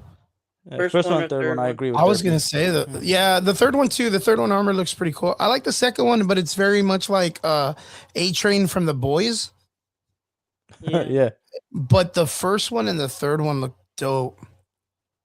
Like the third one I can get, but I get like Ryan Reynolds vibes from the green armor. But the first one, I like the way that it makes the animated color to green, right? Yeah. That's really nice, dude. I've always liked it when like the light actually portrays out of the chest, comes out of the Green Lantern symbol. Yeah. Yeah. But yeah, I mean, I get where Derpy's coming about. Like the idea is not for us to like say the show sucks based on art and all this other stuff. That doesn't make any sense for us to be that way. It's not definitive. It's like I'm expecting it to not be good, but I want to be proven wrong. Like when I go into this show, and let's say the first episode is exactly what this trailer is. Like I hope the trailer just portrayed the first episode. I'm not the biggest fan, but I'll probably go into the second episode, and if it gets more fantastical and whatnot, I'm okay eating crow. I'm okay conceding like, hey man, I was wrong. But the trailer itself is still gonna suck. The trailer didn't change just because the show got better. Like I've heard people say like, oh, the Amazing Spider-Man 2 is now a great Spider-Man because of No Way Home, Andrew Garfield's portrayal. No, like all the problems still existed just because we saw him and steal the show in No Way Home because he gave a great performance doesn't make something that used to be crappy better. It's still crappy. You know what I mean? I agree. Yeah. So again, the trailer portrays this idea that it's going to be like a very, from my opinion, like a gritty cop show, right? Like a very, very like hardcore because they're walking around crimes. I don't know how these guys get to go. Like they're not real police officers, so I don't know how far they're like. Well, they're famous jurisdiction They're goes. famous. They know what they're who they like are. At least Hal Jordan's famous because they're like, Right. I know you're Yeah, a they- big shot So around here. we're going with the assumption that in this world already, Hal Jordan is an established character. Yes. Well, we have to remember the Superman movie, the beginning, the little crawl said that for 300 years the world has known about metahumans. Mhm. So based off that lore, it's like people were probably aware of the Green Lantern Corps. Yeah, like, that's what we're saying. Other like, Green so- Lanterns were coming in before Hal Jordan. He's the first. I mean, because human, most of the time in and like the newer Lanterns are iterations, famous already. Yeah. Hal Jordan was pretty much just. But then you got the fucking Guy Gardner guy, right? Yeah, but Guy Gardner only comes after. He's not. He's after this show. Yeah. So Hal Jordan would have already been established like several years already before Hal Jordan, Guy Gardner. Okay, so but does that still give? I guess right. That cops don't question superheroes in this universe. Not really. Well, They just fucking let them walk out into the crime scene and shit. in the Superman movie, they also established that they contradict themselves like crazy multiple times. But Guy Gardner actually points out like we're owned by a corporation. We can't just go willy nilly Yeah. do what we do. There's as stupid as it is, there should be repercussions of crossing borders. In that's the point of the whole Lois Lane and Superman interview to prep him like, hey, like so you believe yourself to be the god of this world, you're just going to get Yeah, you're gonna punish the politician by throwing him in cactus. put yourself into other countries' affairs. Like it doesn't matter what you think is bad or good. Like that's that country, that's their issues that they have to deal with. And you're representing America. And like, no, I never said I was American, but he speaks English. So you could say like you speak Red, white, and English blue with an or American whatever. accent, so you're probably representing America, Like that's a pretty fair assumption. And so like I think they start getting regulated a little bit before the Superman movie, where like that's probably why Lex Luthor's very obsessed with Superman. Isn't just the fact that he sees him as a god, but he sees as this guy who has absolute freedom. Nobody could tell him what to do. Yeah, because I was about to say, like, I think it's kind of weird, like, for the Green Lantern characters to just be, like, walking onto crime scenes. Like, and it looks like it's, like, crime scenes with murder. There's, like, blood. There's, like, an explosion in, like, a football field. And these guys are just, like, they walk onto the field and they're like, yo, let's go check it out or whatever. But, we're not there yet to really look at it. And it looks like it's more in the sense of them dealing with, like, a crime organization. There is like a trailer with some like criminals. I mean, I understand. I remember Derpy was the one that brought this up several months ago that the center, which is this like crazy, like alien giant island that can create like organisms of like violence and creatures, is eventually probably going to be the main villain of the story. But like, it looks like there's just normal dudes, but they do like the center does mess with people's minds, right? Yes. Yeah, so like maybe Mind they're using control it to kind of like mind control these people into like fighting the cosmic police that the center knows. Well, is there's there. a theory that the whole town is getting mind controlled at one point. Oh, okay. So yeah, There's I mean that, the yeah. center is still kind of like a thing. I think I saw this weird part in the trailer where they're using like a little pistol and they're putting it to Jon Stewart's head and it has like a yellowish color to it. I don't know if you guys Yeah. know what I'm Yeah. talking about. Yeah, Yes. that's also why I'm wary if Jon Stewart isn't the one that's policing that sector by the time we get to the Superman movie, Guy Gardner is, right? Mhm. He might be the one instead of Hal Jordan becoming Paradox, and Hal Jordan dies at the end of either this season or the series, because they're injecting him with it, and so then if he takes over the ring, Like What there is it could be an that he's, interesting sacrifice type thing with Hal Jordan. Yeah, I in was the gonna say, show. what is it that you Yeah. guys think that they're putting into his head or whatever? I don't know. I think they're kind of taking an idea from Ryan Reynolds' Green Lantern, where like you get It infected. was like you think it's like with the parallax thing, right? Yeah. That's crazy. Yeah. That could be- And maybe it that was could be it. synthesized at this point. Yeah. Look, I have the screenshot real quick. Boom shakalaka. That looks a little orange to me. Yeah. Like, I mean, but the idea is like, Well, it's like Just a looking at glowing this- little meteor thing. yeah, it's right? like a space Yeah. gun Yeah, with some kind of weird power that's yellow. Or I was thinking in my mind that this could be something that's more in the sense of like the fear toxin or something, like the one that's for the Yellow Lanterns. yeah. Mhm. That's And what I was maybe- thinking too. Yeah, like maybe they're kind of like dealing with like the parallax situation, where parallax is like the yellow demon, right? The yellow entity for the Yellow Lanterns. Yeah. Yeah, so maybe he's going around trying to force people into being Yellow Lanterns. But I don't know. I know they did it in the film with like the one you said, the Green Lantern film, that they're going around putting like this chemical in people and that dude's kind of shooting himself up with it. And then eventually the villain at the end becomes Parallax, right? So Yeah. maybe they're kind of using that situation to build up the Yellow Lanterns, which would be cool. I mean, I think you guys said it earlier where what's his name? James Gunn doesn't really want to have like a million lanterns or whatever, but You'd be know. The funny surprised. thing is, he says that, and then the trailer says that there's a fucking that there is squirrel. 1,000 Green Lanterns. So it's like, Well, he fucking mentions the squirrel, and it's like No, he said- again, he this said they're is all my aliens. biggest fear for this series over everything. This is my biggest fear. Is this show does really well because the two actors do very good with like these types of films, where Yeah. it's the buddy cop, the crime investigation see that. shows very good, and they play the realism, and then all of a sudden you got Kilowog, or you got like fucking some big giant monster, like apparently like what's his fucking name, the Red Lantern guy, Yep. like he's Atrocitus. Yep. That he's supposed to Atrocitus show- is supposed to be in this show. Bro, if you drop an Atrocitus in this show, it loses all realism factor like across the board, dude. If you mention a green That's true. fucking squirrel, Green Lantern, and he comes in the show, everyone's gonna be like, "Oh my god, I want that plushie." But like all of those like same people you're are gonna worried be it's the gonna really- be successful for the wrong reasons. No, I don't think it's gonna be successful. I No, think no. it hurts it if it Yeah. takes itself too serious. I agree.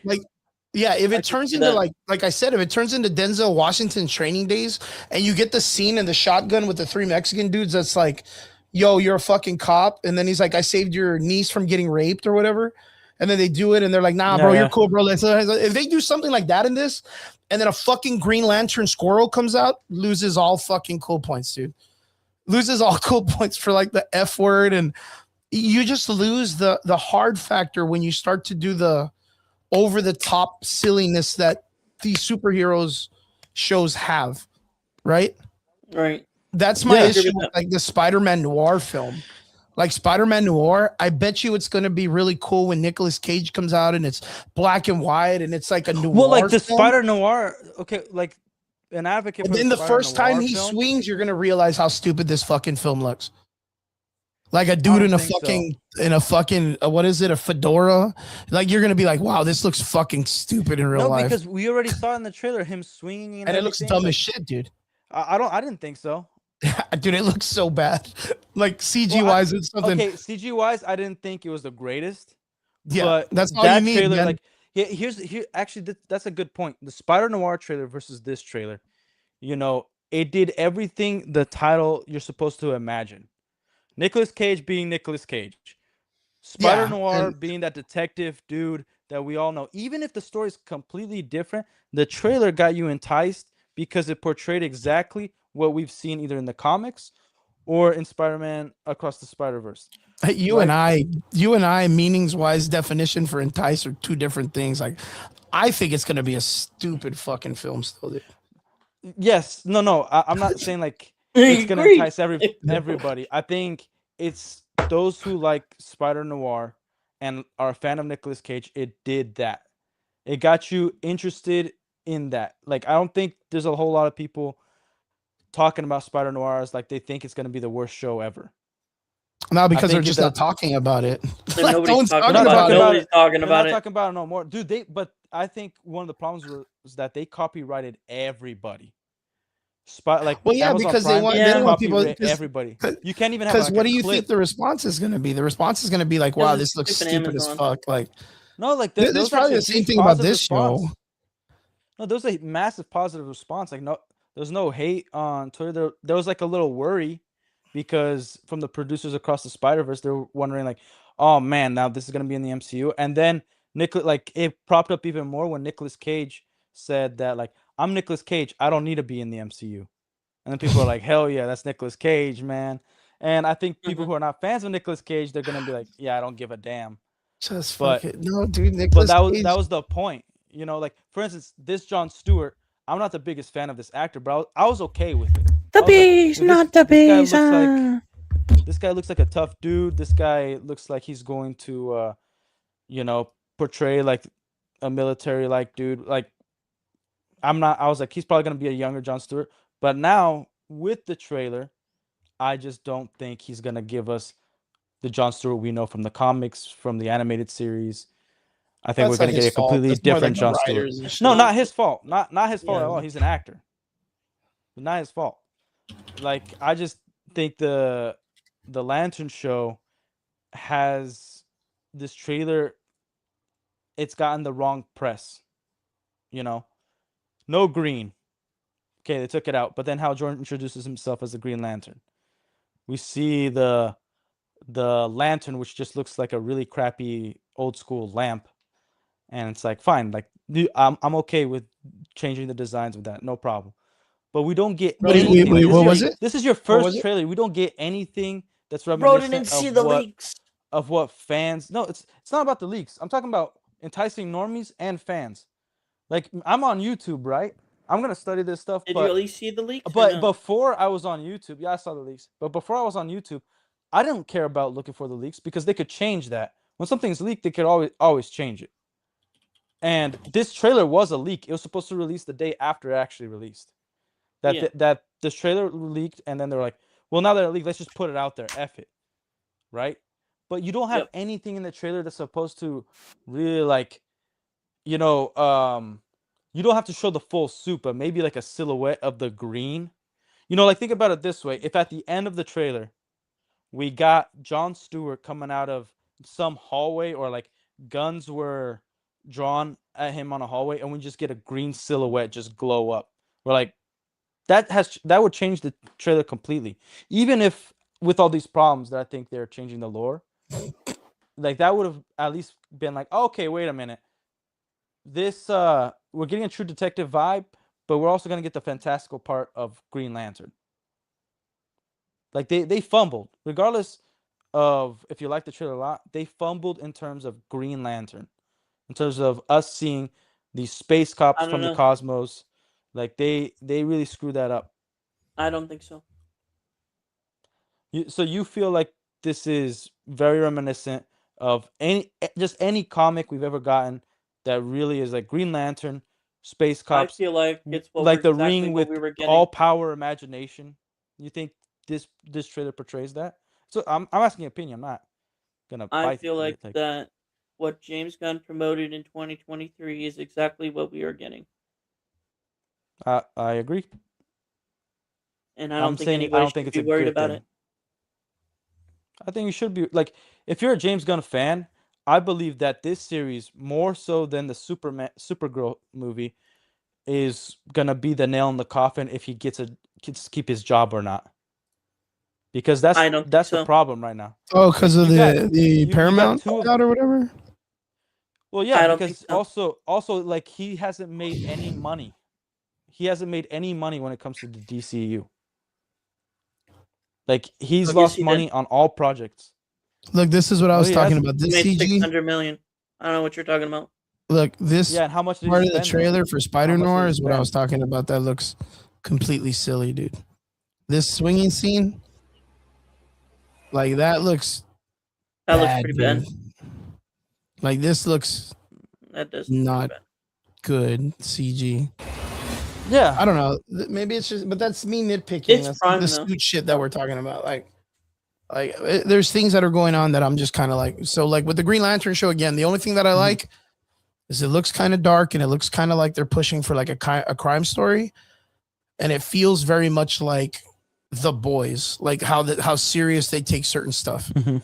But again, if you introduce an Atrocitus, a fucking squirrel, a fucking cat that's red, you introduce all this weird shit, it loses 100% of that format of it being a serious taken show. Like it's just Mhm. it doesn't apply. It's weird. It's kind of like the understanding of like the Robert Patterson Batman in the Man of Steel or the new Superman film, James Gunn's. Like those two worlds do not feel like they coexist in the same Yeah. universe because of the way the films are filmed. You know, James Gunn is more bubbly. It's more meant to be for a younger audience, even though we are saying it's for adults. It portrays visually for children, but it's, again, you guys, you know, told me yourselves that you feel it's for adults, even though it's filmed for children. Yeah, it's filmed for children, but I think again, James Gunn doesn't understand purity and innocence because it's like it's filmed in the way that's supposed to target children. But then Yeah. you got him, that you got Superman Doing bad stuff. cussing. We'll just You put got you we'll got. go Just so into you're a detail. Slender fan, dude. No, I No, mean I'm not a it's Snyder fan. it's That guy in that sucks. sense, Derpy. It's true. Like the idea is like it's filmed for kids, and we expect Superman to be filmed for children because that's what Yeah. the character's supposed to be. But it's It doesn't mean it James can't be Gunn. complex. It doesn't mean it can't be complex. Yeah, It James just Gunn isn't means, that like, type of director to stick to that, and that's yeah, just he's what it the is, and we understand edgy that. It's dude. fine. Yeah, it is what it is. But Yeah, like that's why I think it's important for James Gunn to hire people who understand that no kids or that no character or that comic. Like he Yeah, would yeah. be like, now we see from hindsight that he was the last person to direct a Superman movie. Because remember, if the Superman movie wasn't a box office bomb, it wasn't. It was just a huge disappointment.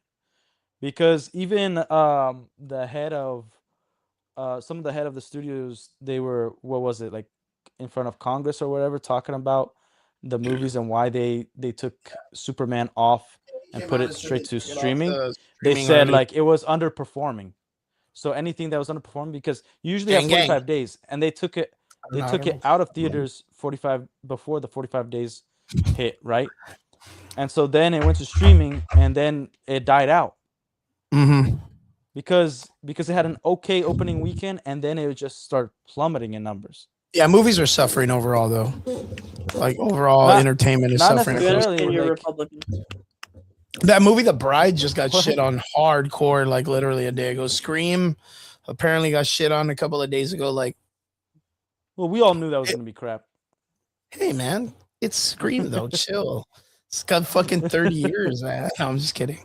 Like, but you're expecting for that film to go a little weird. The Bride got shit on, of course. Probably got shitted on. But then again, it was in the same format. Again, this is the same format I think, Relic, you were talking about, but I don't think you see it this way, but it's good to understand it. Is the way the movie The Bride is filmed is the same way they kind of did the Harley Quinn series, right? Mm. So when they Mhm. introduced Batman, the animated series, and they started Harley Quinn, she got this really cool fan base because we've never seen the Joker character to have a relationship with anyone in general.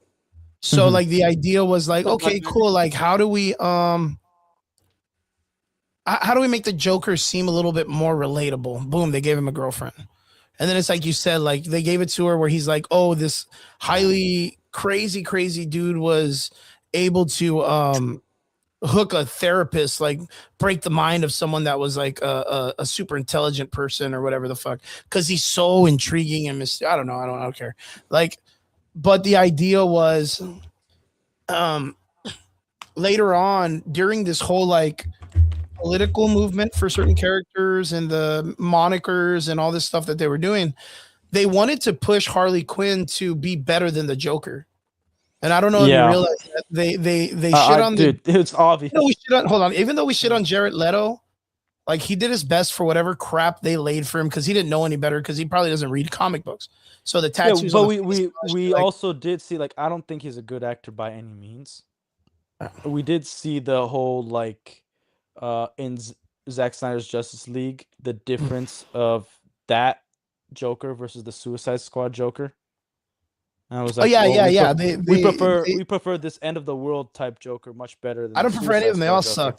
sucked. No, they all suck. suck. But Yeah, I'm they all talking sucked. I don't know. about in comparison. I think they all suck. But Yeah. in comparison, if you're gonna have to pick one or the other, it's definitely that one versus. Yeah, but I can versus that guarantee you that in the ending of the in the Dark Side Alpha Omega universe, with Batman being like, there's only like 5 people left on the earth that are representing the good people. I fucking doubt that fucking Batman is keeping the Jared Leto Joker around just because he's like, oh, I don't get the fuck, I don't kill people bullshit. Like that moniker is a million times over by that time. He would have murdered that Joker in a heartbeat, dude. If not, yeah, it's someone done. He would've. would have killed him. Yeah. Mara like, on her own fruition, being that weird chick, would have shit on his bed easy. No, you know he's what I mean? trying to kill Superman, and he's not gonna kill Joker. Dude, Zack Snyder's Justice League makes zero freaking sense. Yeah, he's like, retarded. I'm not advocating for it. I'm just but saying, like if you're taking when they made the Harley Quinn Emancipation, when they made the Emancipation of Harley Quinn film, it was 100% in regards that whoever wrote it, I don't know who they were, but they're dumb as shit, wrote the story in regards to being like, yo, I'm gonna make Harley Quinn so badass that she's gonna be better than the Joker, girl power. And then they did the Birds of Prey, which again was a really fucking stupid, shitty movie. Unless that was the same movie, Harley Quinn and the Birds of Prey and the Emancipation, whatever the fuck it is. It's a stupid title. It's a stupid movie. Then they did the Joker movie, right?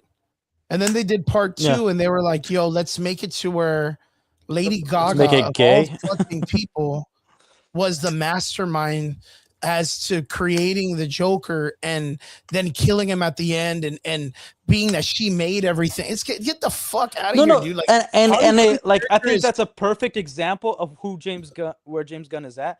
Every director, like Todd Phillips, is a great director.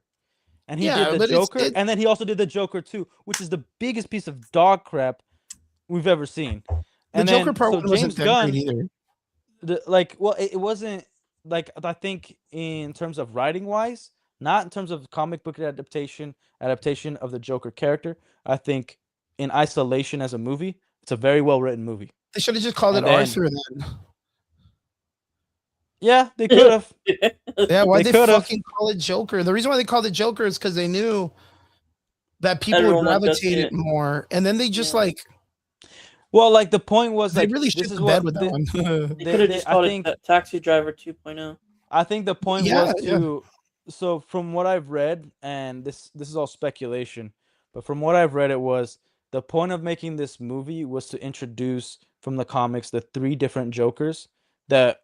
We find out that there's 3, but Batman always believed there was only one, and how there's like always different. We don't know their backstory, and so hold on. How something could lead to a regular guy being the Joker, not the Joker we know, just a guy who's unhinged. Starts doing so check this out. Yeah, I read comic books, and I think that comic book era was stupid as fuck. Like, the dumbest idea was to create 3 Jokers. Now, the reason why I say that is both of you guys read comic books, right? And understand comic book stories? Yes. Who are those 3 Jokers? Because this book's been out for like 8 years already. So who are those 3 we don't know. We don't know. They already explained it. They're in the comic books. They already said who they are. But do you guys know who they are? No. Okay, so this was written 8 years ago. For them to do that 8 years ago, and this director to try to be like, oh, I'm going to pull from that one because that makes a lot of fucking sense. And it'd be underwhelming in the sense of storytelling. Tells you that whoever wrote this story and whoever directed it are both idiots. Like, that is the worst. Okay, but that's in terms of a comic book adaptation. I'm pointing out, like, it is a well-written movie. It's a well-written movie regardless. Like, that's why okay, I wouldn't just ask, and we don't have to go like super crazy into detail about this because Derpy, I don't even know if you like. Do you like the Joker movies, Derpy, or the one? Do you like the one? The first one was okay. Okay, I didn't see the second one because I heard it was crap. Okay, the second one sucks hard. What about the first movie did you feel was really good? what I feel was performance. really good. The setup, like I think the setup of like this guy is suffering through an illness and he gets very attached, very obsessive, and you never really know if what we're seeing is his imagination because it's all from his perspective. And then we get to see like a part of it was mainly the acting. We get to see later on, like, you know, this girl's being nice to him and all that, and then we see kind of her perspective, and she's actually in fear.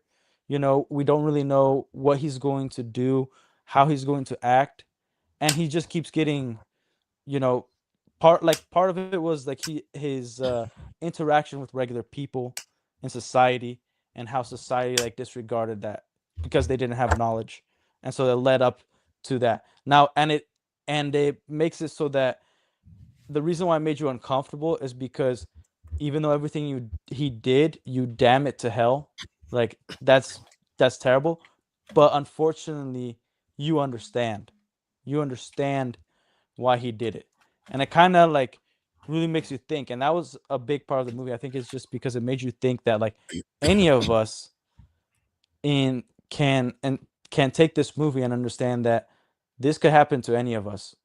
Where Okay, like okay. and I remember back like the Punisher in the Daredevil show where he said, "You know what, Red? You know what the problem is? You don't understand that you're just one bad day away from being me." And that's true across the board. So I think, and we could get into detail like that would take hours about Yeah, start you to know, finish I want to what talk like the about it because I didn't have setup you and on the. I didn't everything. even know you at that Yeah. time, but I want to talk about it a little bit. But I know it's coming up to our time, 10 o'clock. Derpy, I think that means it's going to be like It's 11 for him. Too. 11 for you guys, right? Yeah. Yeah. Yeah, but I'm chilling. For you too, or no? Relic. Yeah, but I'm chilling, man. I'm good. Okay, Derp. I know you have to head out. Derp, I'll let you go. Thank you very much for being on the show. We appreciate you guys. Two things. So Yeah, yeah, Derp, it was yeah. good to talk I'm to gonna you, let man. Derp dip out, man. Two things. Yo, shoot. Whatever you want to say. Tomorrow I night. know you're gonna fight back for the fucking James Gunn shit, but it's okay. No. It's not. I'll let I'm you done have with it. that. No. Two things. Tomorrow night, I'm gonna be introducing a new show. It's like the. Oh, that's right. That's right. You have a podcast coming out for Yeah, for football. movie reviews. For movie reviews, basically. Oh, Yeah. sexy time, baby. Yeah. Mainly Hell yeah. movie reviews. It's called Good Lights, shit. Camera, Derpy. It's called Light Skin with Derpy. Lights, Camera, Derpy. Oh, Dang, you wish though. You wish. Man, first guess is the new John Light Stewart. Skin Brothers with Derpy. Light Skin Brothers. That's awesome. No, Lights, Camera, and Derpy. I like that, dude. Well, I hope it works out really well. Maybe And then one day Tuesday I can make it. night- I'm not getting beat up at work. That'd be nice. And then Tuesday night, I'm gonna be doing a small quick stream before I go see the premiere of the One Piece, like season 2. at a Dope, theater, dope. So Fucking stay tuned Derpy's for heading that. out to Tokyo to go watch. Got invited by Netflix to go see One Piece on the red carpet. He's gonna be dressing Yep, as totally, fucking. totally. You're gonna be dressing as the girl. What's her name? Fucking the girl with the red hair, or whatever. Nami. Nami. Yeah.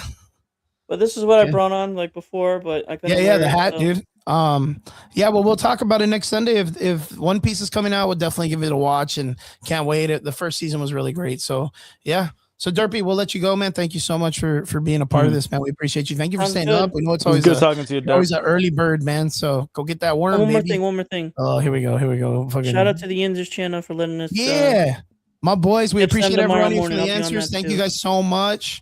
We appreciate every one of you guys. And I know it's not very common to talk movies and comic books and video games. And we know you guys like your sports and shit, but we do appreciate you guys coming in. And we know Yeah. that everybody kind of likes this stuff. I'll be on so- that tomorrow morning, so check them Yeah, out. yeah. Tell them hi for us, dude. Sick, man. And tell them thank For you sure. to the other guys for the commentaries. For sure, dude. Take Alrighty, care, brother. guys. Later, Yeah, Derps. Peace out, brother.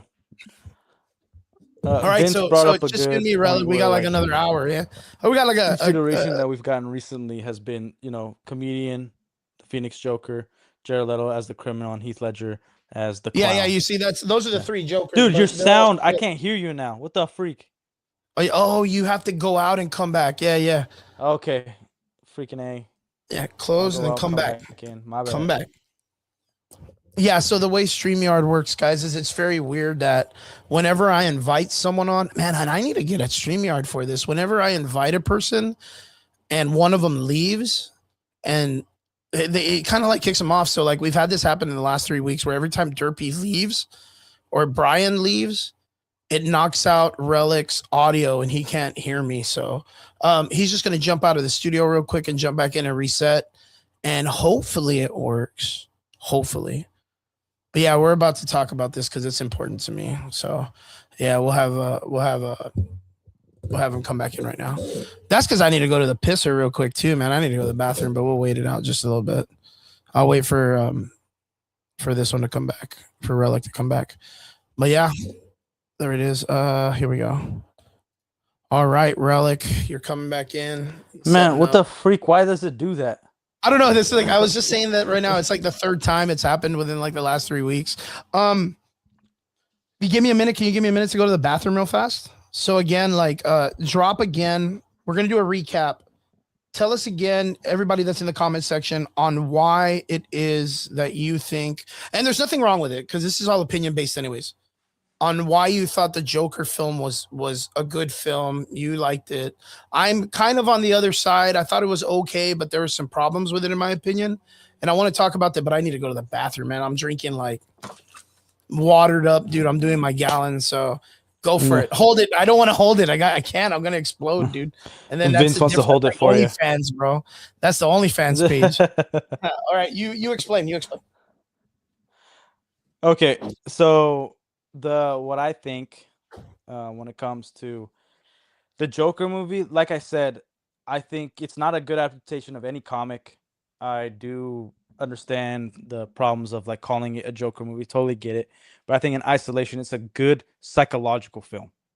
It's a good film to like let you understand that everybody's got a breaking point, especially when society just throws you aside, because I think everybody's kind of felt that way at one point where, you know, you're down and out and nobody, it's not that you're asking for help, but you definitely need it. And you just feel like you're tossed to the side. Like you're alone in the world and you have a choice, take matters into your own hands. And now how you go about it is up to you. Like, have you been abused so much that like you're just going to go violent, you're just going to go crazy, and then that's what happens? Or are you going to kind of take that as an inspiration? Like, I'm never going to feel this way again. This is never going to happen to me ever again. You know, and I think the Joker movie, I think Todd Phillips, he was a great director. I don't know what happened in the second movie. That was insane. Like, he turned it into a musical. He made it super freaking gay and retarded. And then we just hear, like, I don't understand the appeal of Lady Gaga for anything. I really don't get it. I don't see why did they even call her Harley Quinn? Like, that movie sucked so bad that like I just completely took it out of my mind. I watched it once and never again. Like, I didn't even want to watch anything Todd Phillips, but I know that he's a good director. But that's the problem. Like, people lose their touch. People get, and again, it's because he got offered a crap ton of money, and there's probably studio involvement. Warner Brothers has done that over and over and over again, where they got like involved and then they just crapped it. So I can't hate on Todd Phillips completely because he took the money, and he's like, what movie do you want me to make? This super garbage Lady Gaga musical? Fine, we'll make it. I got money. Yeah, that guy's super blacklisted from Hollywood for fucking over so many people for the Joker 2. Okay, so I did not think Joker 1 was a great movie. One, I don't think they should have ridden the coattails of the character, the Joker. I think it would have been better that for them to kind of make it or call it Arthur and sprinkle in the theory that this could be the Joker.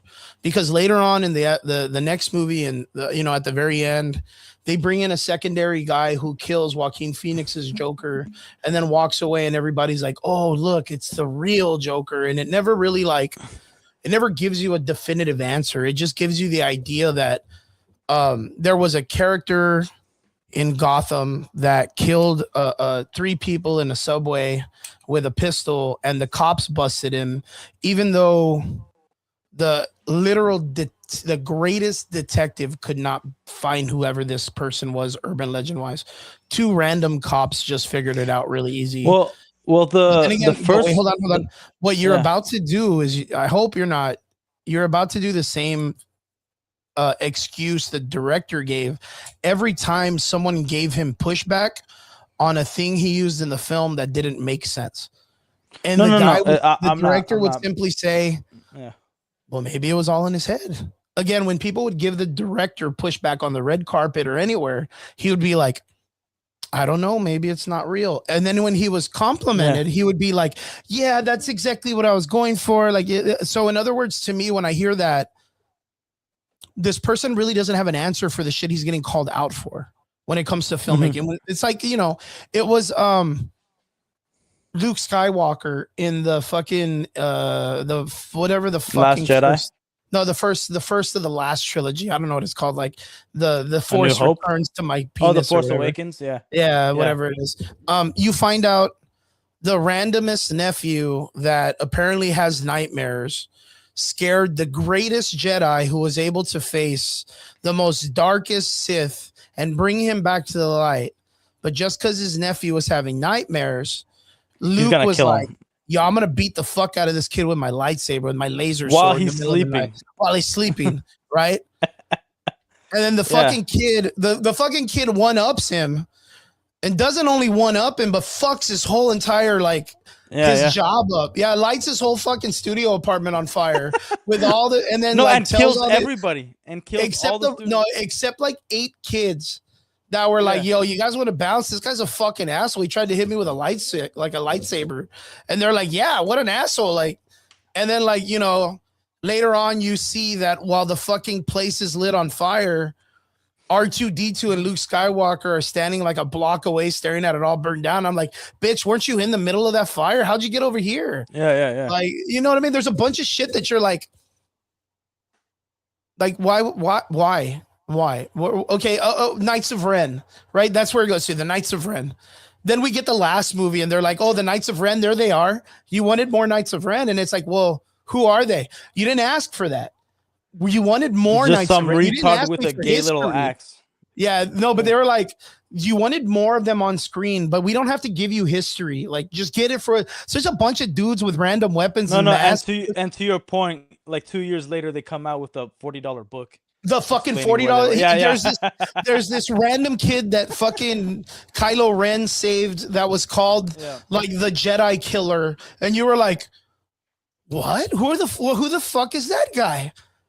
And again, these are the problems with these movies. Is that but I was this is the problem. Hold on, this is the problem with the Joker movie is when he was approached with problems to his film, the only thing he would do is be like, I don't know. Was it real? I mean, it's open-ended. Oh, like if he's trying to do some artsy bullshit that when it's abstract, that's why I hate abstract painting, because the motherfucker, when you question it, someone can go, oh, is that it's your perspective? Oh, it's your perspective. It's like, no, bitch, you're just throwing random colors on a wall. Tell me what the fuck this means and explain how it is. And the person, like, he goes, oh, this picture represents power. And it's like 3 squares and a yellow strip. And it's like fucking a person's nutsack dipped on the paper. And you're like, what does this mean? And they're like, they don't want to explain that because then it goes down to objectivity. As soon as it goes down to objectivity, like all their arguments collapse because it's like, no, that's your perspective of power.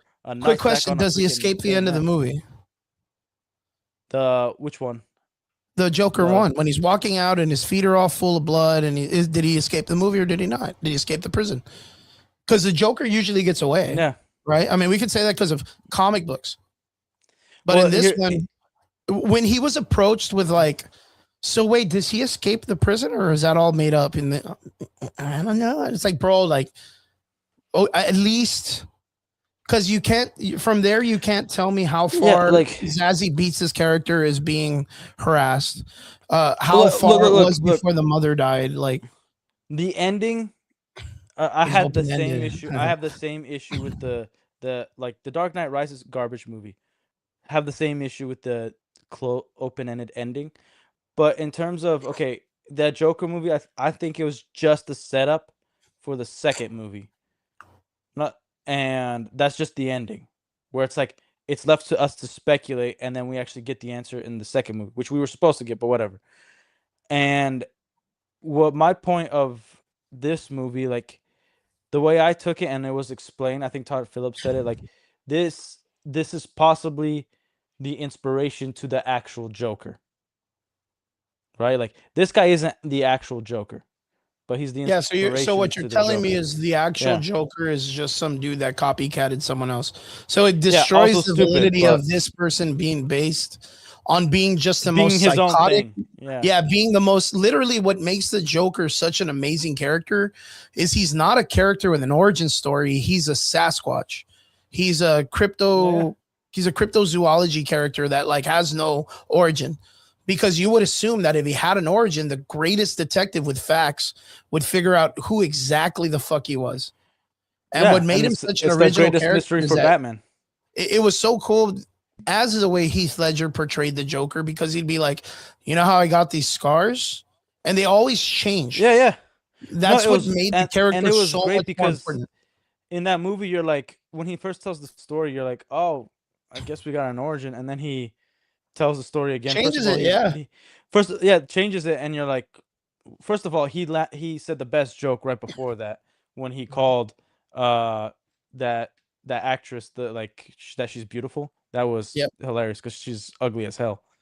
Oh yeah, And Jake then- Gyllenhaal's sister. yeah. And then he's like, "You are beautiful." I'm like, "Okay, that's funny." And But it's then because they were in a he- movie together or some shit like that. Who gives a damn? She's ugly as hell. Yeah, she ugly. No, like we going but from then like again, really also with the good-looking- same concept, he does later on it's explained that he had military background, like that he knows how to do like military stuff. And it's crazy because that builds into the Jack Napier character, the mob boss character, because he was in the military too, which was the Red Hood one. Again, I didn't want to see a continuation of the Joker. I thought it was a really good one-off film that they used. Again, it's the problem. Like, I don't want to see my superheroes grounded. Like, I was okay with Christopher Nolan's first two movies, right? And I thought in the third one we were actually gonna get the Lazarus Pit. We're gonna get a little more fantastic. Oh, the Bane one? No, all the that Bane stuff, one was yeah. bad, man. It's freaking trash. Yeah, I hated it so much. I watched it with my wife, and she's like, "This doesn't make sense." Yeah, Like, did it not? Yeah. Was it not a badass like callback for Batman to grab the bomb and fly it into the water, right? To it being the Yeah. Adam West one running around with the bomb on his head. It was the same ending to that one, if you consider it. Yeah. He grabs the fucking thing and he carries it with the Batwing, Look, like literally like that's literally Adam West in the old 70s Batman show with the bomb when he's running around the pier and it's the big old like circle bomb. And he's like, "Oh, where do I throw it or whatever?" Like, yeah, that was like, I thought that was fucking funny. Other than that, you know, Bane is like 5'8". He's like, you know, what's his name? Tom Hardy. Hardy's. Yeah, he's Tom Hardy's 5'3" ass. Like, why would you even ask for that? Like, for a Bane character? Well, like Talia they portrayed him super tall. Like Talia al Ghul was terrible. Yeah. Like my wife broke out laughing when she's like, when she's about to die, and then she just goes like, and she's like, "What the freak was that?" I'm She just kind of giggles. She's like, Hollywood, baby. It's Hollywood. Yeah, it's and, fucking it's weird, bro. And then No, like like, even yeah, the they concept fumbled of it. like what's his fucking Alfred sitting down fucking eating a cabo and they're drinking a fucking cappuccino with a cabo and fucking Yeah. Bruce Wayne's right there, gives him a nod of the hat and he's like, "Yes, sir." And you're like, wait, is he alive or is he dead? I don't really know what the fuck's going on. Like, why would Batman of all people choose retirement? Oh yeah, Like- no, dude. Okay, the premise of the beginning of the film doesn't make sense. Where it's like, okay, we haven't seen the Batman for 8 years. We also haven't seen Bruce Wayne for 8 years, and then it's like nobody's putting two and two together. And then he just allows everything he worked for. He allows to deteriorate. He allows the breaking of his company. He doesn't even in the film. He doesn't even like when he gets his fingerprints stolen. He doesn't even call the stock market, being like anything under my name. Put a hold on it, lock it, do not allow it to be touched because somebody stole my identity and my fingerprints. But he just like lets it go and then goes broke and the company goes broke and now he's no. It's all nonsense, dude. And like after losing Rachel, again, he lost Rachel and he had even more a resolve to find the Joker, to make sure Gotham goes clean, Yeah. you know? And then he knows that he has to maintain Batman. So why isn't he still being Batman and still being Bruce Wayne? He might be broken inside and he's just like waiting for the day that he fails, but he's still gonna be active. And then you just strap some sort of weird technology on his freaking knee and he could break bricks. What the freak are we doing here?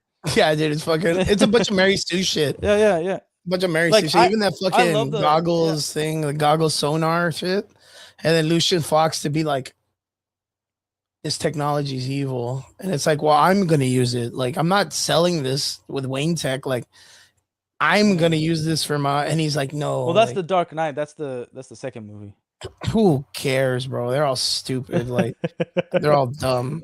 But like yeah, like I these really like the movies, first like, one. I thought the first one was okay. I think the guy they chose for the Scarecrow really made that movie. Julian something, I forgot his name. And then the thing is what was cool about the three movies is like that Scarecrow character would come out in every one of them in some way. Yeah. Like I was like, oh shit, like that's very expansive on the universe where like even the villains from the first film still have something. Yeah. And in the second film, we get Heath Ledger, who sadly passes away after the film. In the third film, I was so mad that they didn't do like a Arkham City kind of idea where like the crime bosses all escape and they all own a part of the city. And and for some reason for them to be like, oh yeah, well, Bane released all the prisoners, so Scarecrow's out there.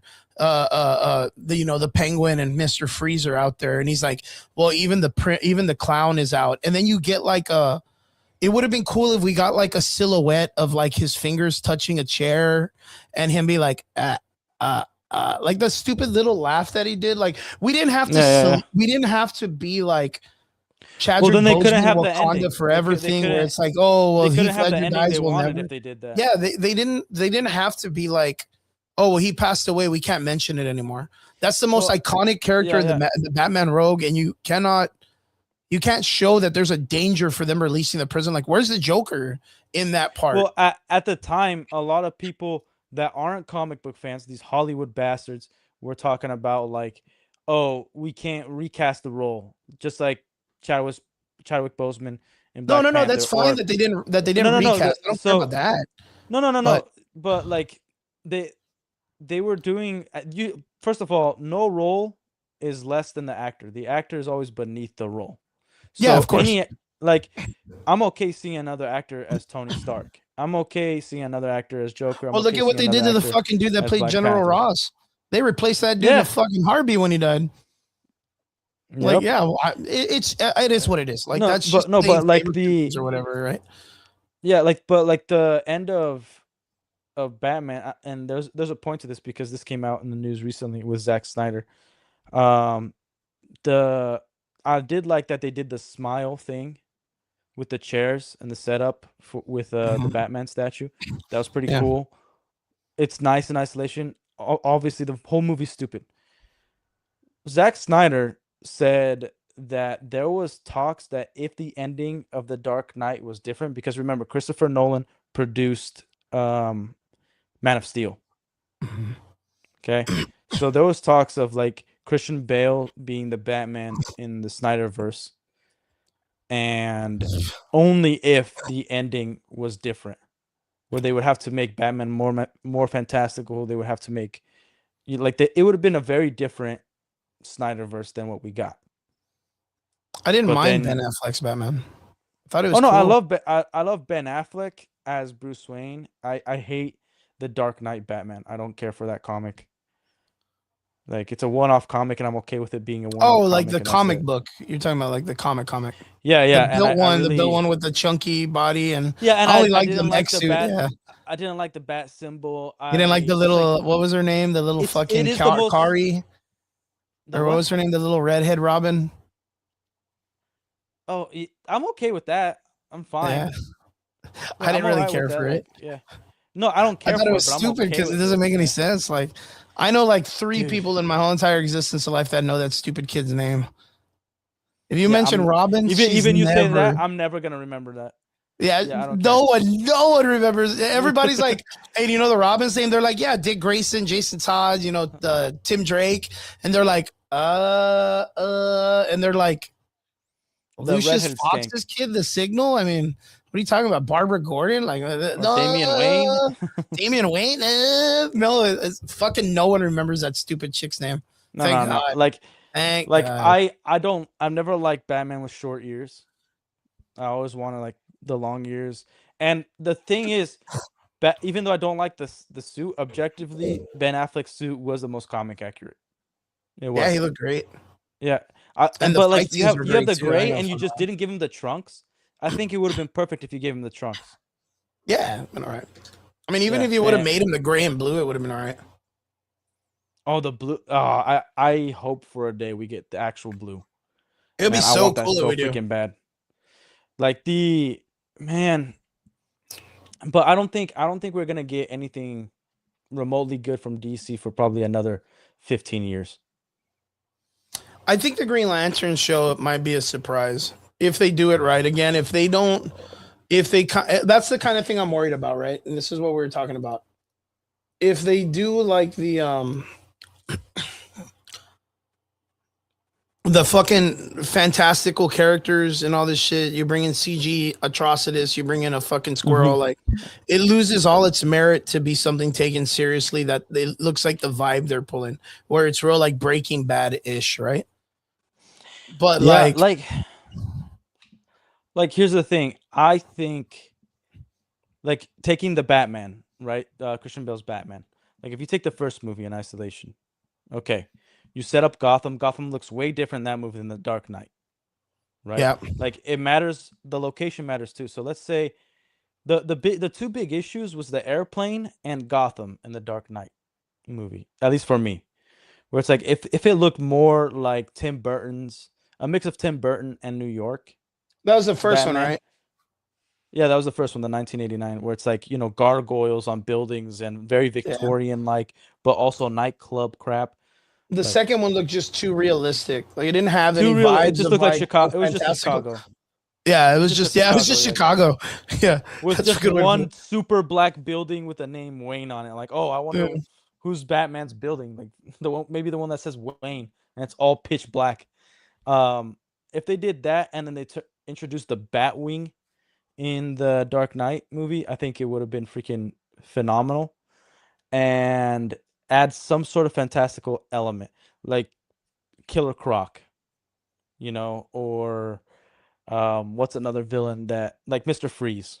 Mr. Freeze, bro. I fucking hate Yeah. that Mr. Freeze hasn't been like brought up, other than the Arnold Schwarzenegger one, which I don't. Yeah, man, you don't like Arnold? I don't Mr. shit on Freeze it. is It iconic. fucking was funny, bro. He's But the best. Like, I hate it when people talk during a movie. yeah. Hey, everybody, Freezes his goons. freeze. Hey, everyone, chill. It's like, God, stop, please, dude. Please, with the Dude, one-liners. it's like it's one of those movies that it's a masterpiece in its own right. It's a crappy movie, but I will watch it all the time. I love that piece of garbage. Yeah.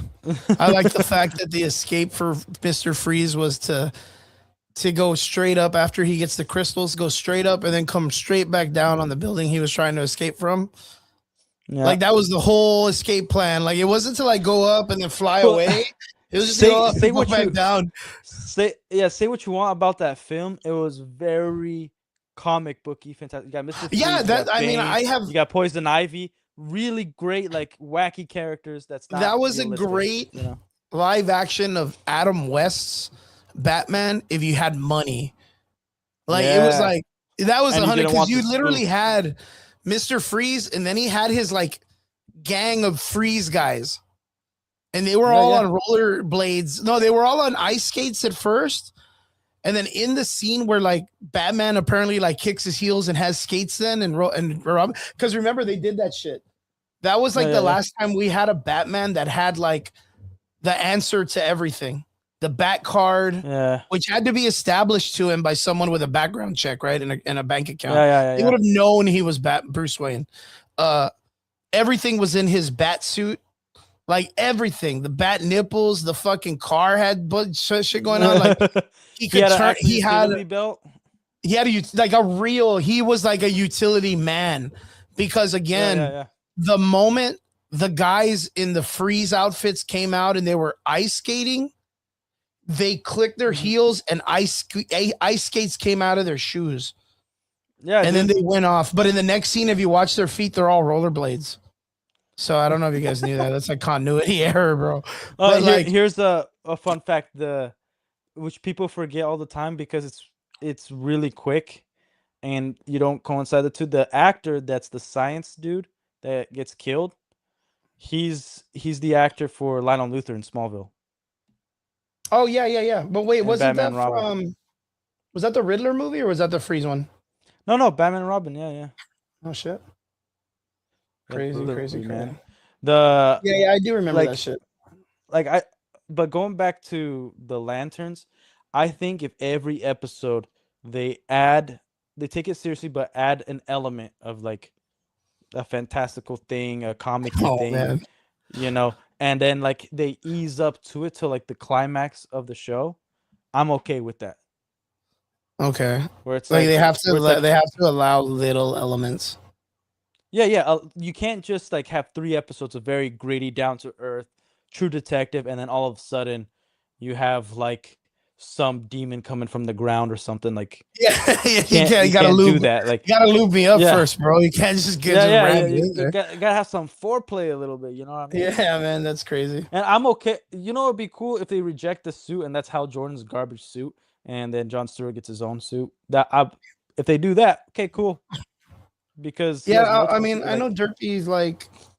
I mean, I get that he stands on business when it comes to like being very about his like thing. I don't like the suit. I no, don't. like I look think it would be cool if it was like a Hawkeye outfit because it looks like a. But then again, it's like these guys are warriors, and maybe they'll make it seem like the Green Lanterns are like a class of warrior that comes up from the cosmos, and that's why like they're like this policing force that Mhm. everybody has to respect. So they're like intergalactic Yeah. guardians or whatever. Like again, but that's just a Yeah, Nova. and they have a sector. They don't just have Earth to take care of. They have a whole sector, planets around them, all that. Like, here's the thing. I'm not a fanboy. Meaning, like, just because, let's say, like, I was a fan of James Gunn, I'm not a fan of his DC, but just because he's a part of something now, it has to be a masterpiece. Like, no, I'm gonna call it out as it is. Like, hate on Zack Snyder all you freaking want. He gave us 2 really great comic book films, The Watchmen and 300. Those were Yeah, really no, good but he didn't films. write those. He's just a cinematographer But he for those. no, but he was the director. Yeah, but he didn't write Yeah, those. like And that's the problem with the situation is when you give him the ability to write words, he's a fucking idiot. no, like here's the thing. Here's what made great comics. It has to be a freaking council. Like they didn't just give like all the Justice League members one comic book writer and artist to do it. True. You know, like they had a council crapping on each other's ideas to make it coincide to progress to the Justice League and for things to happen.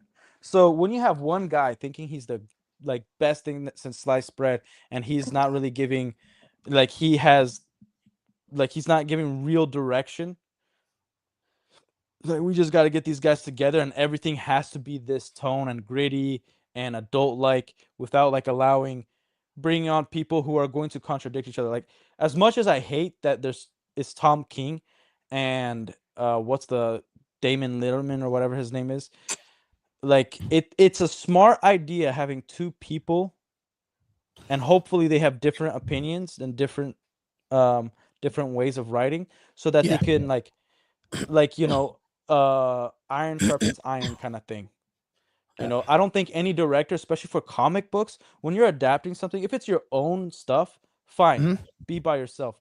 But when you're adapting something that's beloved, any comic book, I don't care what it is, you should have 1 to 2 co-directors so that all of you are like bouncing off ideas off each other, pointing out inconsistencies in the story so that we get like a freaking masterpiece of a film. One that respects the lore that came before, and progresses the current story and the current universe, but also is cohesive. It's not contradictory to itself. Yeah. Like the trailer of the True. Lanterns, they will establish the lore later, but as far as we know, it's contradicting itself in the trailer itself. That's not Yeah. a good look. Not a good look at all.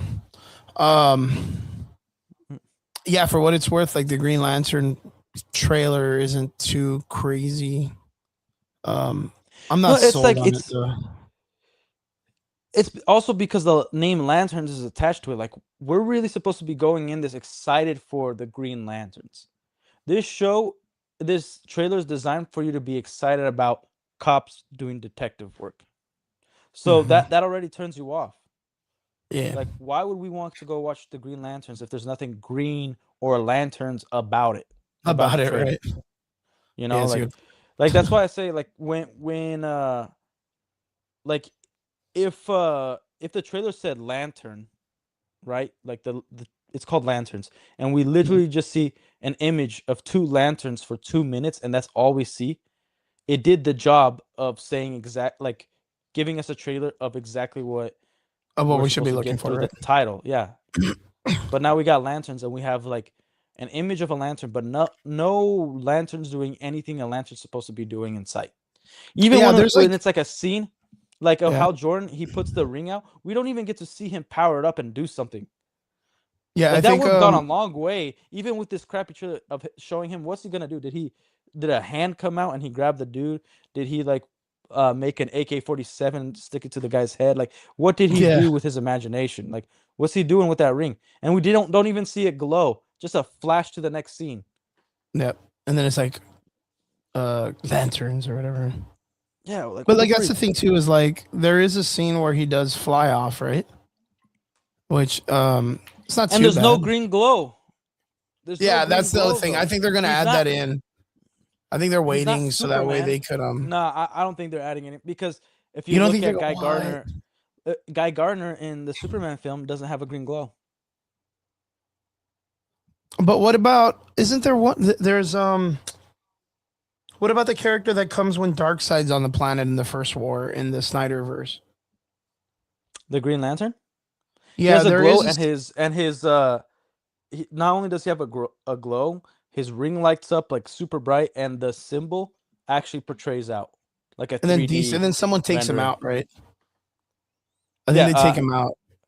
yeah, and then when you see the ring go up and Fly off, right? transfer Yeah, fly yeah, off, yeah. Yeah, I which is remember like that shit. I remember. those are great details. Like, it shows that Zack Snyder, like, as stupid as he was, as crappy as we got, it shows that he actually cared about, like, these characters, cared about the characters The themselves. coolness of them, I just right? don't I just don't agree with how he portrayed everything. And the thing is, here's the problem with Zack Snyder. He had, other than Wonder Woman, a solid cast. Henry Cavill, great as Yeah, pretty Superman. solid. It was a crappy That's not a Superman, lie. but great as Pretty Superman. fucking solid character. Ben Affleck, Batman. I'm not the biggest fan of Jason Momoa as Aquaman, but with that style, I was like, okay, I could buy that. Cyborg, I've never been a fan of Cyborg being part of the Justice League. I Okay, always thought it well, made more sense, like, because I always thought he was like a MacGuffin. Like, if they were like, he has the better technology than the entire planet, and he was created by the mother box, right? Mhm. And so he would have the answers of everything because he's a supercomputer. I think it makes sense to make Cyborg a teenager, like in Teen Titans, where it's like his maturity level. If he allows his brain to be like a computer, he would go into overdrive and like go crazy, because his brain capacity as a human can't correlate to the development it needs to use up all the knowledge that the internet has and the technology that he uses. You know what I mean? So then you see Yeah, an yeah. evolution of him creating weapons. It's like, oh, I didn't know I had this, because his brain kind of unlocked it, because he's developed as a character. So I always thought that was really good for him as a character. And I've always thought the best Justice League team was from the animated series. So it's Okay. like you got Yeah, yeah, yeah. During like two, the, yeah. I got you. I got you. Yeah, you got like 3 really overpowered characters: Wonder Woman, Martian Manhunter, and Superman. And they always have to be in different parts of the planet handling like really crazy stuff. Then you got Batman, who's just freaking awesome. Hawkgirl, who is like really rash, and she doesn't think the way humans do, so she makes a lot of mistakes. And you got Wally West as the Flash, which I've always thought was better than Barry Allen. Oh wow. and then John Stewart as a Green Lantern, which he almost has a mindset similar to Batman, where like he's trying to take care of his people as well as being part of a team, but he's a full timer and he also has to answer to space issues. So it was really good to see that he was like new in guarding that sector, so that there's going to be issues in space where even Superman and Martian Manhunter have to leave the planet.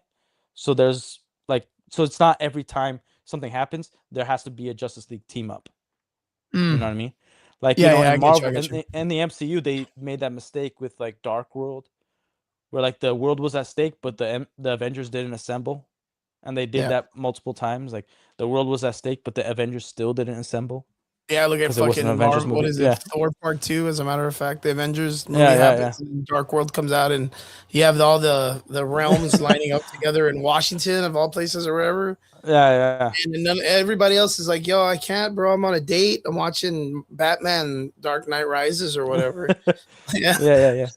So it's just, it's pretty crazy, dude. But yeah, the Green Lanterns and all that stuff. Like, I don't know, man.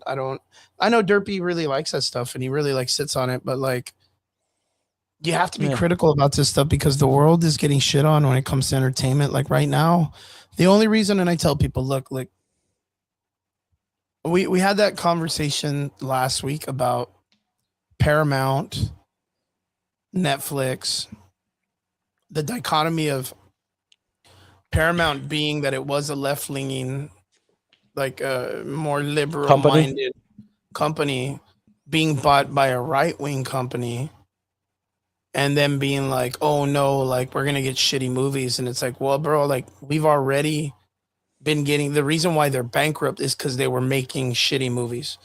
And all the movies we've been waiting for to come out are all on companies that are more left-winging. I can't even think like by concept, like of that ideology of thinking, like what was the last right-leaning movie that came out?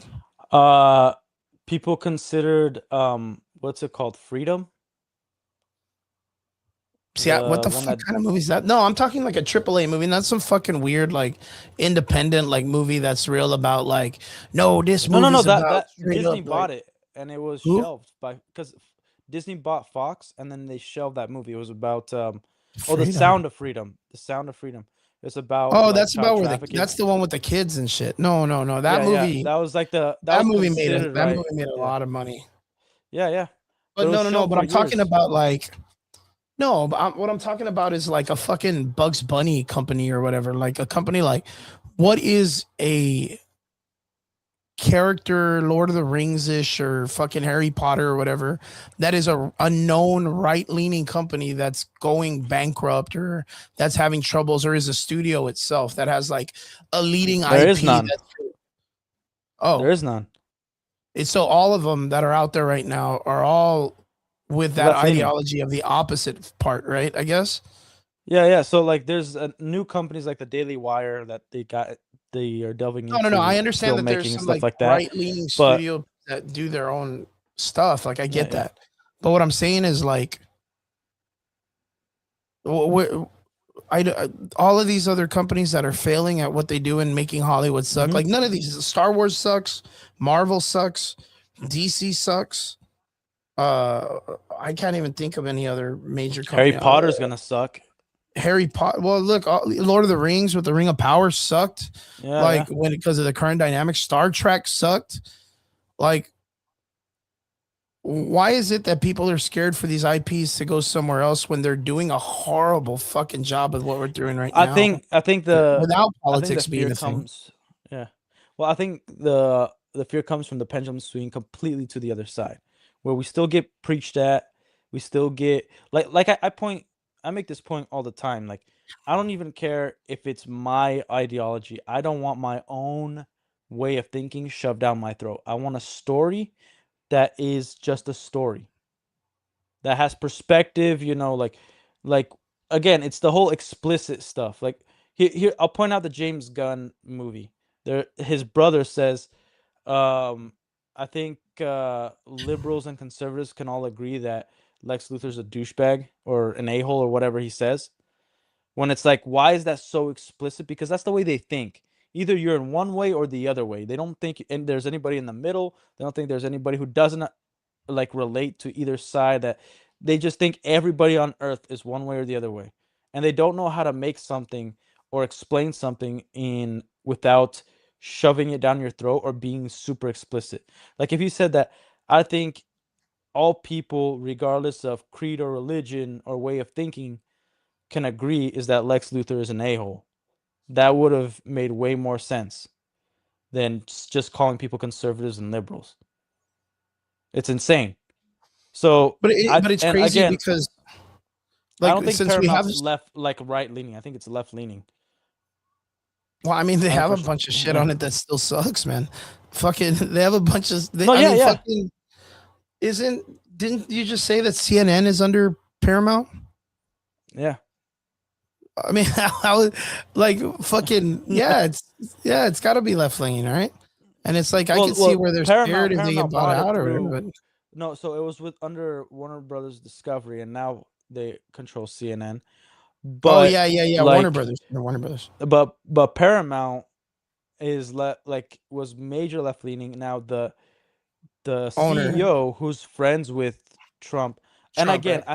I think it's stupid that people are like, oh, now because friends with Trump, we're gonna get a bunch of right leaning stuff. Like, dude, they own so many properties that, and even if Trump wanted to be like all corrupt type politician that he wanted to control the media, I think the only focus would be, you know, the CBS, CNN, all the news outlets that they own. I don't think he's gonna really care about the movies, you know, Batman being right wing. Yeah. You know what I mean? And then Well, I they mean, have it's to crazy do because they have to do Looney Tunes, DCU, they have to do Harry Potter, Game of Thrones. They got well, four giant even properties. like even Like, on the factor of yeah. it, like they can't even get the idea of trying to like villainize any of the sides that they want to villainize properly. They tried to do it in The Yeah. Boys, and I don't know if you see The Boys because it's very vulgar, and I don't think you're into that kind of stuff. No, I'm into it if that's what its basis is. You know, like Oh, I okay. watched The Like if Boys. that's I the thought the format, season, if it doesn't change its format for like I I get know you. what The Boys is. It's like I know it's deconstruction of the superhero, deconstruction So of Superman. in the I get last it, season, but of The Boys, Mhm. they do this thing where they try to do like the political thing where they're trying to explain, like I guess they're trying to like talk about Trump and all this other stuff by making it Yeah. seem that they're making the movies and they're basing all the movies on like the right leaning mentality and ideology, Mhm. but they're using a format that in our reality is used by left leaning media to promote themselves. Yeah. But they're trying to make it seem like the right does it, and they're trying to make it seem like that's a authoritarian look, but it's based on their own things that they do. So I'm Yeah. we talked about it a while back where it was like, No, oh, did like you see we this see it, where it's and like they were like, did you see the they've tried to satire? be subtle with it too. Like the Batman, they're like 500 incels are the ones that influenced the Riddler, and like all it Yeah. took was 500 followers to do something like this. I'm like, that's not enough to Yeah. make that kind of big splash, you know? Like, Well, even with and that, the idea was yeah. they were doing something that they were like promoting a movie that was coming out in The Boys, but it was exactly a format because this was the funny part is we talked about it because of it. Because the guys were like in our podcast were like, did you see the satire that they were poking fun at Trump? And I was like, yeah, but they were using left leaning things that people do. Like it doesn't make sense for them to make fun of a person when it's their version of the media that they're doing to put him involved. That means they're doing it. That means the other people are actually doing it, but you're saying Trump does it. I don't know how to explain it. It's kind of weird, but like No. I'll have to show it to you. Like I totally get it where it's like they believe that the other side does the same tactics that they do, and they Yeah, but they don't. It's almost Like, it's almost like they want to show that they don't use those tactics and want us to think that the right have control when they actually have control, and all the bad things are happening. It's that kind of Like concept. it's a fucking tactic, weird. right? It's stupid because that means they also think us as the population are also stupid. And again, the problem with Hollywood is weird. that they forget that their audience could be vast, could be around the world if they just focus on that. If they stop focusing on like America is the only place that exists, all this stuff, we would be actually getting really good movies because it would be based off principles and characterization, not explicit ideology, not explicit beliefs. You know, like Yeah, it 100%. would be so like, and again, the CEO of Paramount might be right wing, but if you look at the Paramount Plus, first of all, terrible freaking streaming service, one of the worst, lags and everything. But if you look at it and the content they make, the original content, they have really garbage shows. They have really good shows. They have left-leaning shows and right-leaning shows that are currently being made today. They got Starfleet Academy, one of the gayest pieces of crap I've ever seen. They have the Halo show, probably the worst adaptation of any video game to exist. But then they have Landman, they have Tulsa King, original stuff that actually is well written and is focused on the story, not focused on a belief system, not focused on the political ideology or whatever. So if anything, I think Paramount is probably the most fair company where they allow kind of, if you're retarded, you could get on there. If you're freaking smart, you could get on there. Whoever you are, make some bullcrap. Mm-hmm. Because to me, that's what Paramount looks like. Like they have Sonic, they have a bunch of stuff. Yeah, I think it'll work. Hopefully, they're able to pick it up, man. But yeah, they got really good cartoons and really garbage like transgender messaging cartoons, like Transformers Earthspark. Earthspark, what's that? It's this kid's cartoon that's Transformers, and it's like this little black girl's the main character, and she's always preaching about bullcrap, and one of the Autobots like says like, I don't feel like a boy or a girl, I just feel like me. And then like she explains to Optimus Prime like this Autobot is non-binary, and then he like apologizes. And she's a fucking car. Like they're just a car. She's a car. She's a robot. Yeah, she's a fucking car, dude. So fucking. What do you mean? I'm not a boy or a girl? Like you're a fucking car. Like, you are nothing. You shouldn't even have rights. Yeah, you're a car. Like you have to be big enough to sit in the parking spot. That's the only thing that you have. You're a space robot. Technically, you're an illegal alien that shouldn't exist there you on go. this planet. Yeah. I always like that argument when people bring that up. They're like, "Oh yeah, well Superman's an illegal alien," and I'm like, "That's so Try funny. kicking him out." yeah. Try kicking him out, dude. That's so fucking funny, dude. That's got to be like one of my favorite fucking things, dude. No, and again, a lot of people, like everybody fights like who's the biggest villain in Marvel and DC, and they're both the same. The government. The government is the biggest villain in both. Yeah. And they hire the worst people. Look at Amanda Waller, dude. Yeah. Like, and then they fucking get Lex Luthor to be president. They get Lex Luthor to be president and all this shit. It's just wild, bro. Alrighty. I think this is about time we call it, man. Got to talk about the Green Lantern. Of course, The Boys season 5, we didn't really talk much about. But I guess the Green Lanterns was able to take us through the whole hour, actually almost to 2 hours and a half. Yeah, but I got a long week coming up tomorrow, so I got you, man. Yeah. What's your week look like, Relic? How's everything been going? Man, pretty decent. Like, dude, I got a flat the other day, and I couldn't get the tire out from under the car, so I took a hammer to it. Finally, got it out. Picked up my son from school. And then I got a car, traded that car in immediately the next day. Was it just giving? Oh, so you got a better car? Oh yes, way better car. Got a solid deal. Unfortunately, like last one was paid off. This one I'm back to like owning or debt, a little bit of debt, but it's a really good functional car. Is perfect.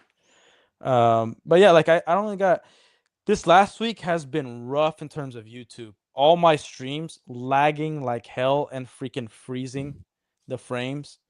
And I gotta dump whatever is causing my, again, I have a laptop, I don't have a PC, but whatever my laptop's causing to crash and render frames and all that.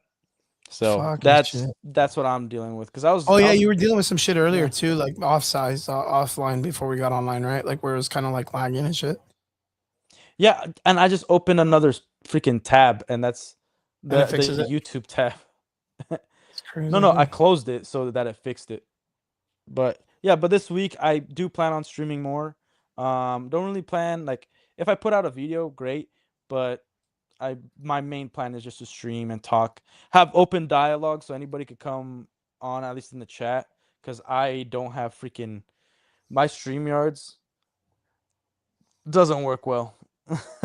And mainly It because is, you know, I can't have multiple tabs yeah, open. yeah. Yeah. Well, But yeah, people it could is come what in the it is. chat and I just riff off and like we chill, talk about superhero stuff, talk about whatever's going on in the media.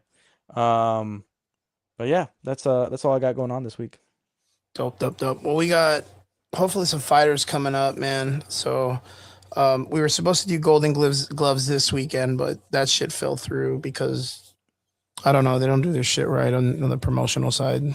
But No, I got we should you. have some fights. We should have some fights next week and the week after, and then I got a couple of my amateurs coming up, and hopefully my pro gets on the Fury card. So got some stuff coming up because if you don't know what I do MMA on the outside. So hopefully it works out. That'd be nice. And it's just been busy. Just been really, really busy. But yeah, Marvel's been really slow. DC's been and literally I've just We're been getting playing. Daredevil. We're getting Daredevil. Oh, we saw there was a trailer release, right?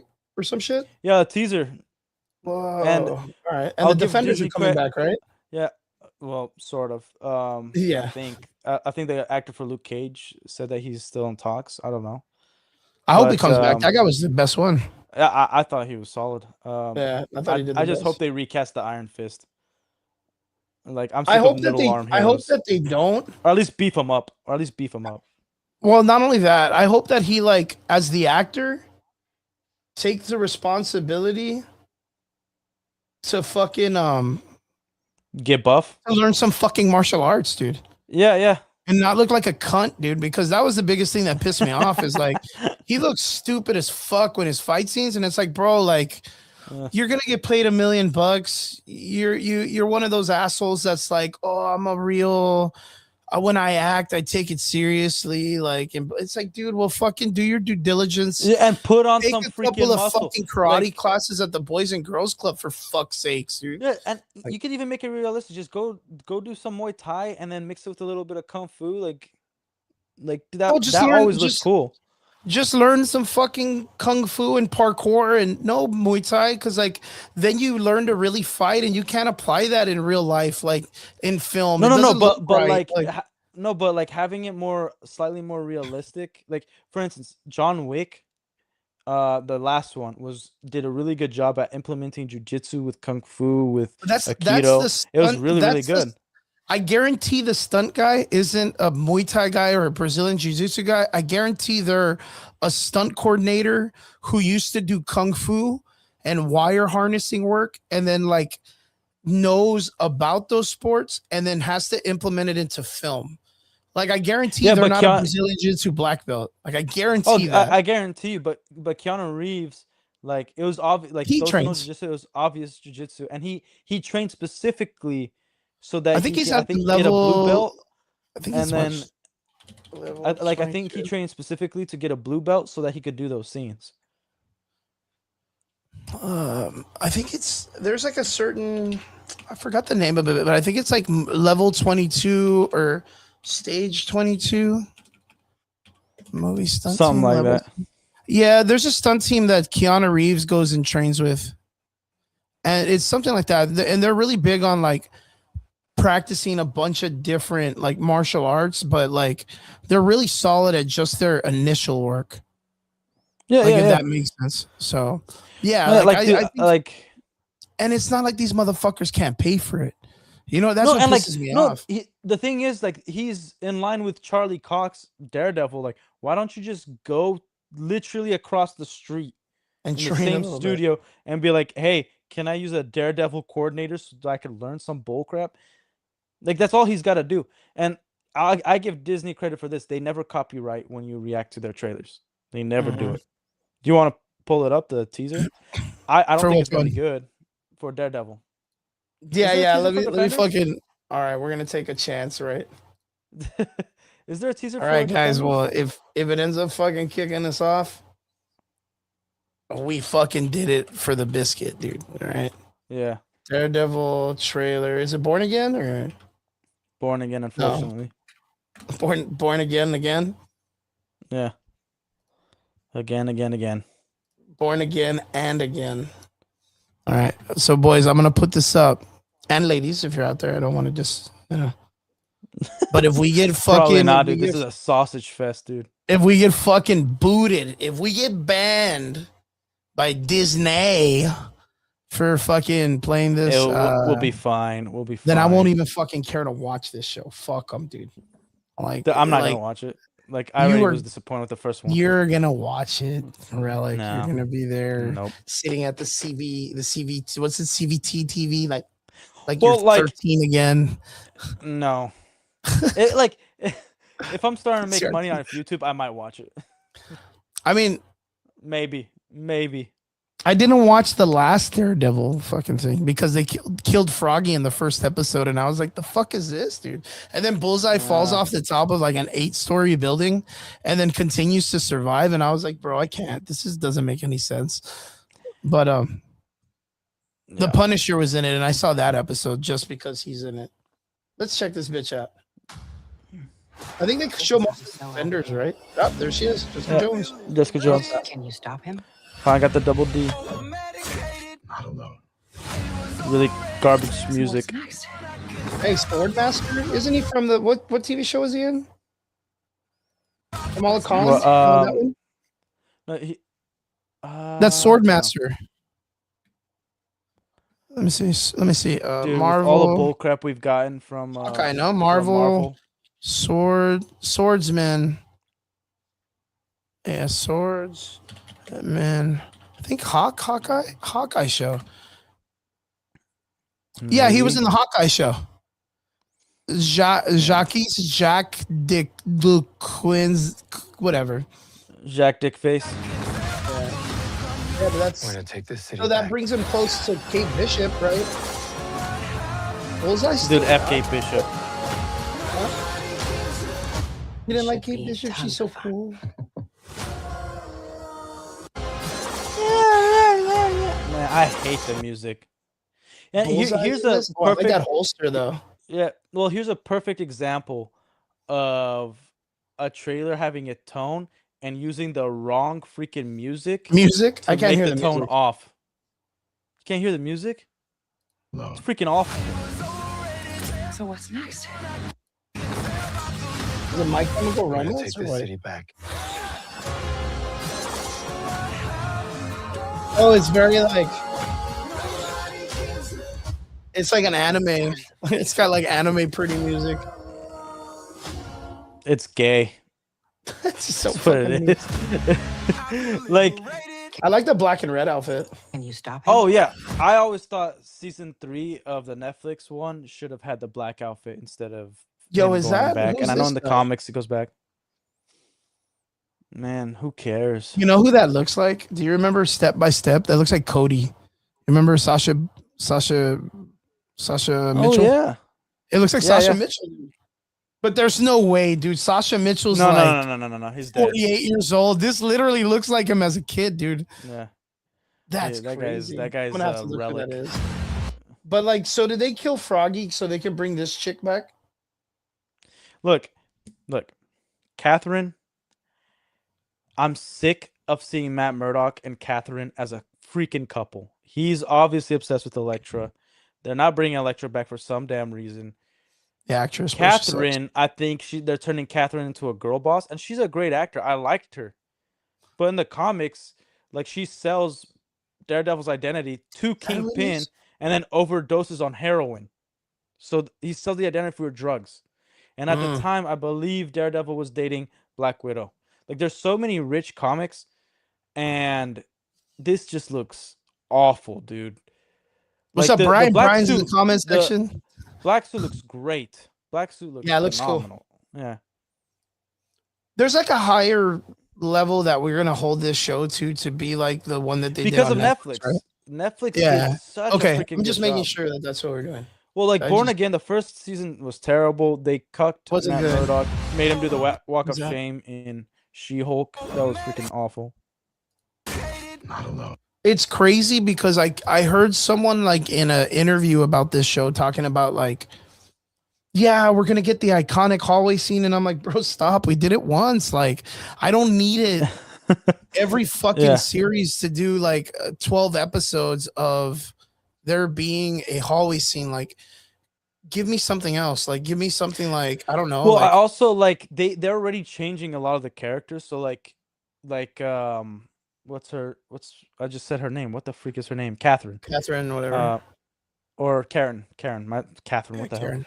Karen. And I like her. She's like badass at No, Dungeons and Dragons. I love her, but Badass like, dungeon master. they're already training her in martial arts. Like she's already super busy as a detective, as a journalist. Well, not a detective, but she does journalism. I And heard like that she's and that in that talks to dynamic. play her part on God of War What? too. Oh, really? She's in God of War. She's the wife of Kratos in the new game. Oh, Like, sick. and they use her mocap and everything. And I hear that they want to do like, because her character, she's part giant, and she's Oh, like we the could- person. By the way, Brian, what do you think of the Lantern trailer?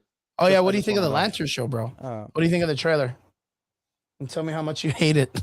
Yeah.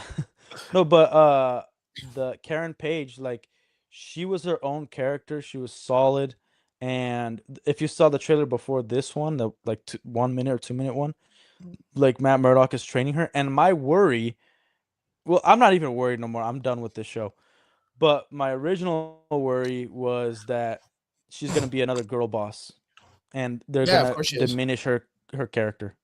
Yeah, she'll They be the keep next doing that. Daredevil, dude. So what's Yeah, but I'm checking out. Derby had to agree with me on the fail. Derpy had to agree with you. What? What does that even mean? I'm gonna take this city back. If not, you're gonna. I don't want to see freaking Daredevil smile. That's crazy. The Lantern suit does look terrible. You see it? We're not the only ones that said it. I was like, I think the suit looks more like a Hawkeye outfit, or not Hawkeye, Hawkman. I'm sorry. I think it looked like a really bad CW Green Arrow outfit. Yeah, it looks like a cosplayer made it. This should be a ton. So in other words, And Daredevil's superpower is don't run into him in a fucking hallway, right? Like that's what we can kind of. Yep. No, and I think Jessica Jones looks great. Like Yeah, she looks she's fantastic. a good-looking actress. She looks like Yeah, she man. put slightly Fine a wine, little baby. bit more meat on her bones. That looks like the place where they did the where they met up with Punisher. Yeah, it's The just background. like So I that's don't. gonna be like their defenders layer or whatever. The Born Again didn't start off too bad. It's just the dialogue. With the dialogue that we got from the Netflix show, the dialogue was off. The fight scenes were a little off, but it was like, okay, it's leading up to something, and then they just crapped themselves on the. Well, even finale with of Born that, Again. like they tried to introduce Muse or whatever, and Muse, like everyone was like, "Oh my Yeah. god, Muse!" And it's like, bro, they barely like this character's got like 5 comic books dedicated to him in the Daredevil. Who the fuck cares about this guy like in the real world? Like they only introduced him like no, but 3 years ago. here's So, I'll play the devil's advocate a little bit, okay? I'm okay with them introducing crappy characters and making them better in the show because I want creativity. Like I made the point of Smallville creating Lionel Luthor, Batman animated series creating Harley Quinn. Like there are ways to bring in your own original characters because that's what comic books are. We're not supposed to just have this universe and then like never again are we gonna make any more new characters with new powers, with new dynamics, new rules. Like we should constantly be making new things. yeah, And I think if we actually go back to that, there'll be no more race swapping, no more gender swapping, no more like making one a Mary Sue and then changing the character's dynamic and like Karen Page used to be the super solid character that's a journalist. Now she's gonna be all girl boss. Like you don't need to do that. You could just introduce different characters and create new ones. And then we still get to it would be like the best of both worlds. They get what they want and we get what we want, which keeping the characters exactly as they were in the comics and being amplified through cinema. yeah. At least, man. Yeah, that's what I was saying, Yeah, Brian. Brian. Like the last 2 Yeah, dude. episodes just Brian knows. not sticking the landing on shows. Yeah, we've been on this fucking. It's crazy because like Marvel is so dry right now. Like the Daredevil trailer dropped, and I had and I saw it. I saw the trailer, but I didn't even Yeah, yeah. remember enough that the boys Dude, and I- the boys suffers from the same thing because I couldn't get through Gen Yeah, yeah. V season 2. I lost interest in that I film I because didn't. I remember seeing the trailer, and to me, I was completely disconnected. It was like, oh, this is the boys' universe, and then I just kind of well the Gen Nothing. V it's on season 2 and it's been out already for like a month and a half, 2 months already. yeah. And I think the reason why the show, like, I lost interest is because the only character that I was interested in and dynamically connected to was the young man who passed away in real life in a motorcycle accident. So in season Oh. 1 of Gen V, there is a character. He's the black character that dates the girl that's the best friend of the main dude. That's like the Mhm. main cool superhero that like kills himself or whatever. I forgot his name, but I'll bring him up. Gen V. Let me say. I'll get the actor. Okay, he did so good. Gen V actor died. Chance, right? Mm. Oh, I didn't see the Invincible trailer. Chance promo. We definitely cannot play the Invincible trailer because Amazon is super stingy on copyright. Yeah, they'll fucking tear me down, bro. It's just Brian trying to get us fucking banned already, dude. With what? He's trying to get us kicked. He's like, yo, watch the Invincible trailer, bro. It's like, we can't do that. We'll get banned real Oh. quick. This guy. Chance promo. This character. He I did didn't know he died in a motorcycle accident. Yeah, he died literally like I think it was a couple of months before Damn. they started the new season. He did his character development in the first season of Gen V was like it was great, dude. It was really, really great. And then it just so happens that he passed away tragically in a motorcycle accident. It was really like, of course it's Damn. devastating. And then to know Yeah. that he was like to me, like the crown jewel in the show. Like I think his character was so cool, and he was such a great Yeah. actor too. So like to see him, I'm not interested in the show as much anymore because like the shrinking chick or like the dude that's like incredibly strong, that's like autistic or whatever, or the chick that controls blood, or like I don't give a two shits about that stuff. Like that guy, the other guy was interesting, but like, and the Yeah. love triangle that he was in with the best friend's girlfriend and her fucking everybody over. Like there was great things that they had going on, but it didn't. Yeah. But We haven't talked about the Invincible. no, not at season. all. Not at all. But we will probably next week. We'll do it with you, bro, when you come back. Yeah. Yeah, so I saw in the Boys trailer that they're bringing in all of these characters, and it's like, fuck, I'm super behind. I gotta watch that shit. Mhm. But yeah, we'll talk about Yeah, the Boys I- trailer like- later and stuff. Let me know when you talk about the boys because I'll probably hop out because I don't watch the boys. I watched the first season. I was like solid, and then I got into the second season. I'm like, this is getting very. Yeah, it's the same shit very over and over. much It's just like, it's just bad stuff. They just like Yeah, debauchery. they did a faster Walking Dead where it was just like, no, this is never gonna get better. It's just the same Yeah, thing. pretty much. Yeah. But yeah, it's the same boat. But yeah, we'll call it there, brother. And Relic, thank you super much for jumping on. I know that you're usually like a busy dude with the family and stuff like that, so I appreciate you. And you're sitting there in your yeah, but I make 100 time 'cause degree this is fun. garage, dude. Dude, I'm melting here, dude. I have Yeah, I was this gonna little say, fan, bro. You're just I have fucking- this little fan right here. This fan is on my balls right now. Like I'm sitting. bro, on you it, got to get a and mini just, like- split, dude, in your garage. What the freak is that? That's those ACs that have like the ones that they're like on the wall in the back, and then it has an outdoor Like part.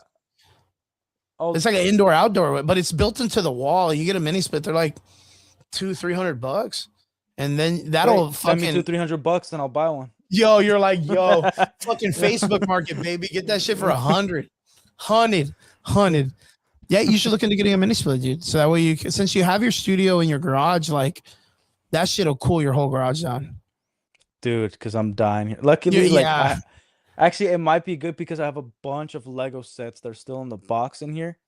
The and humidity. and they stuff. haven't, the humidity hasn't damaged them yet, but it eventually will. I think you should look into a mini split. I think it'd be a good investment for your garage, dude. If you have it like as a studio. Yeah, I just need money for the investment, dude. Yeah, I know. We need to invest in the Save Relics Balls Fund. Save Relics ball. All right, Welcome to my OnlyFans. Yeah, welcome to the Only Relics. Yeah, Well, yeah. brother. Maybe you should do like fucking unboxings for Legos, dude. I mean, fucking everybody was doing cards once. Like I like doing Legos. It's really hard to like set up. Like my table's not really big, and then I drop a piece, I'm gonna lose it, and Yeah, it's it's super it's a like it's nightmare. super time consuming. If I have like all my really long streams, they're like 10 hours long. Is me Goddamn. playing a video game from like 7 at night till like pretty much 5 in the Yo, morning. you need to play Surrounded. Surrounded. Surround Dead. Yeah, you need Is to that a play new that. game or what? Solo, yeah, it's a solo survival game that's like DayZ, but it's really fucking fun. Is it a horror game or? Nah, dude, here I'll show you a thing real quick so that way you get it. So that way you understand what it is first. I've been playing it. I've been racking up hours just because I like it so much. I'll play a little trailer of it so that way you see what's up.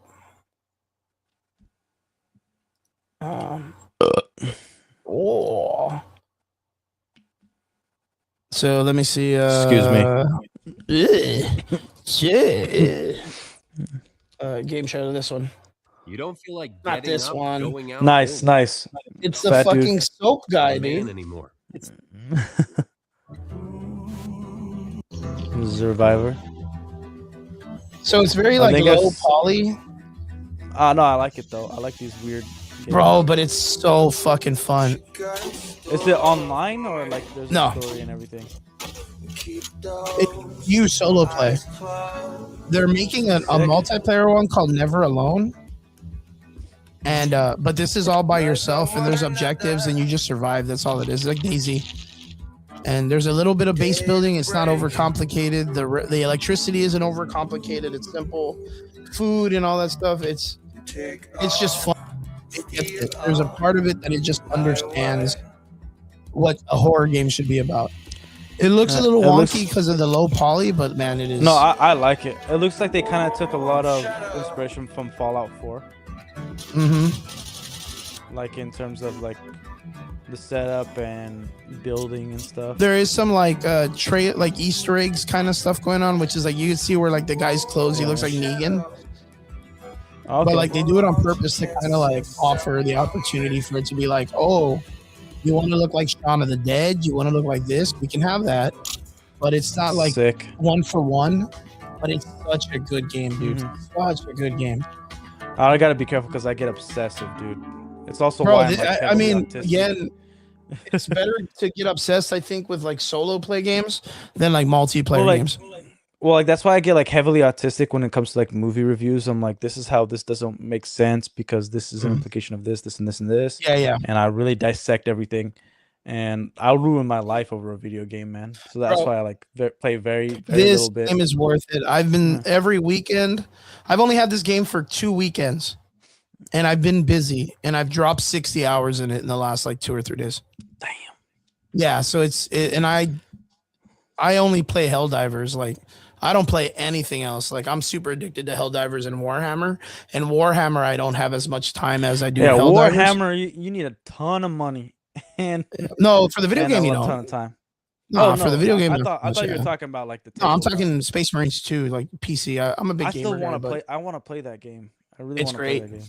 It's great. Your testosterone level rises 25%, dude. Hell yeah. Hell yeah. 100%. You'll grow a beard by the end of your like full playthrough, dude. No, I'll shave it off. I don't. Yeah. Well, I you're like gonna to- need a fucking machete for that because the regular shavers don't work after that game. You need Good. a chainsaw to cut your Good. beard. Nah, Take but a flamethrower to the surrounded. face. You know, trying to shave with it. You're like, oh, I play Space Marines too. No, I highly recommend Surrounded if you guys get a chance and Yeah. you like solo play and you want like the opportunity just to relax and do your own thing. 100%. That's what you guys need to be playing right now. Super good. But yeah, guys, I'm gonna head out because I need to go do some stuff before I get to sleep. And yeah, I appreciate every one of you. Relic, thank you so much for jumping in. Everybody, Brian, thank you, brother, for jumping in. Derpy, if you're out there, thank you so much for popping in and saying what's up. Everybody out there that jumped to the comment section, we appreciate you guys. To all our extraordinary listeners, I just want to say thank you. We hope you're being safe. We hope you guys are enjoying the weather. And yeah, we'll see you guys again here next Sunday on the Average Boys podcast with Derpy and Relic and Brian and Triggs if he ever comes back, wherever the fuck that dude is, and whoever else. Still haven't met that decides. guy. Yeah, I know. Fuck, it's been like four months already. Goddamn, but yeah, he'll be in. He'll come in. But yeah, we appreciate every one of you guys. Again, thank you to the Answers podcast for allowing us to share on their group and everybody that comes from there. We appreciate you. I know it's not sports, but it's just a cool time to converse and talk about the nerd stuff before we all go back to our hectic week and get a good way to disconnect. So, guys, thank you so much. Relic, see you, brother. Thank you so much, Brian. Hopefully, see you next Sunday. Everybody, we'll see you. See you guys. Laters.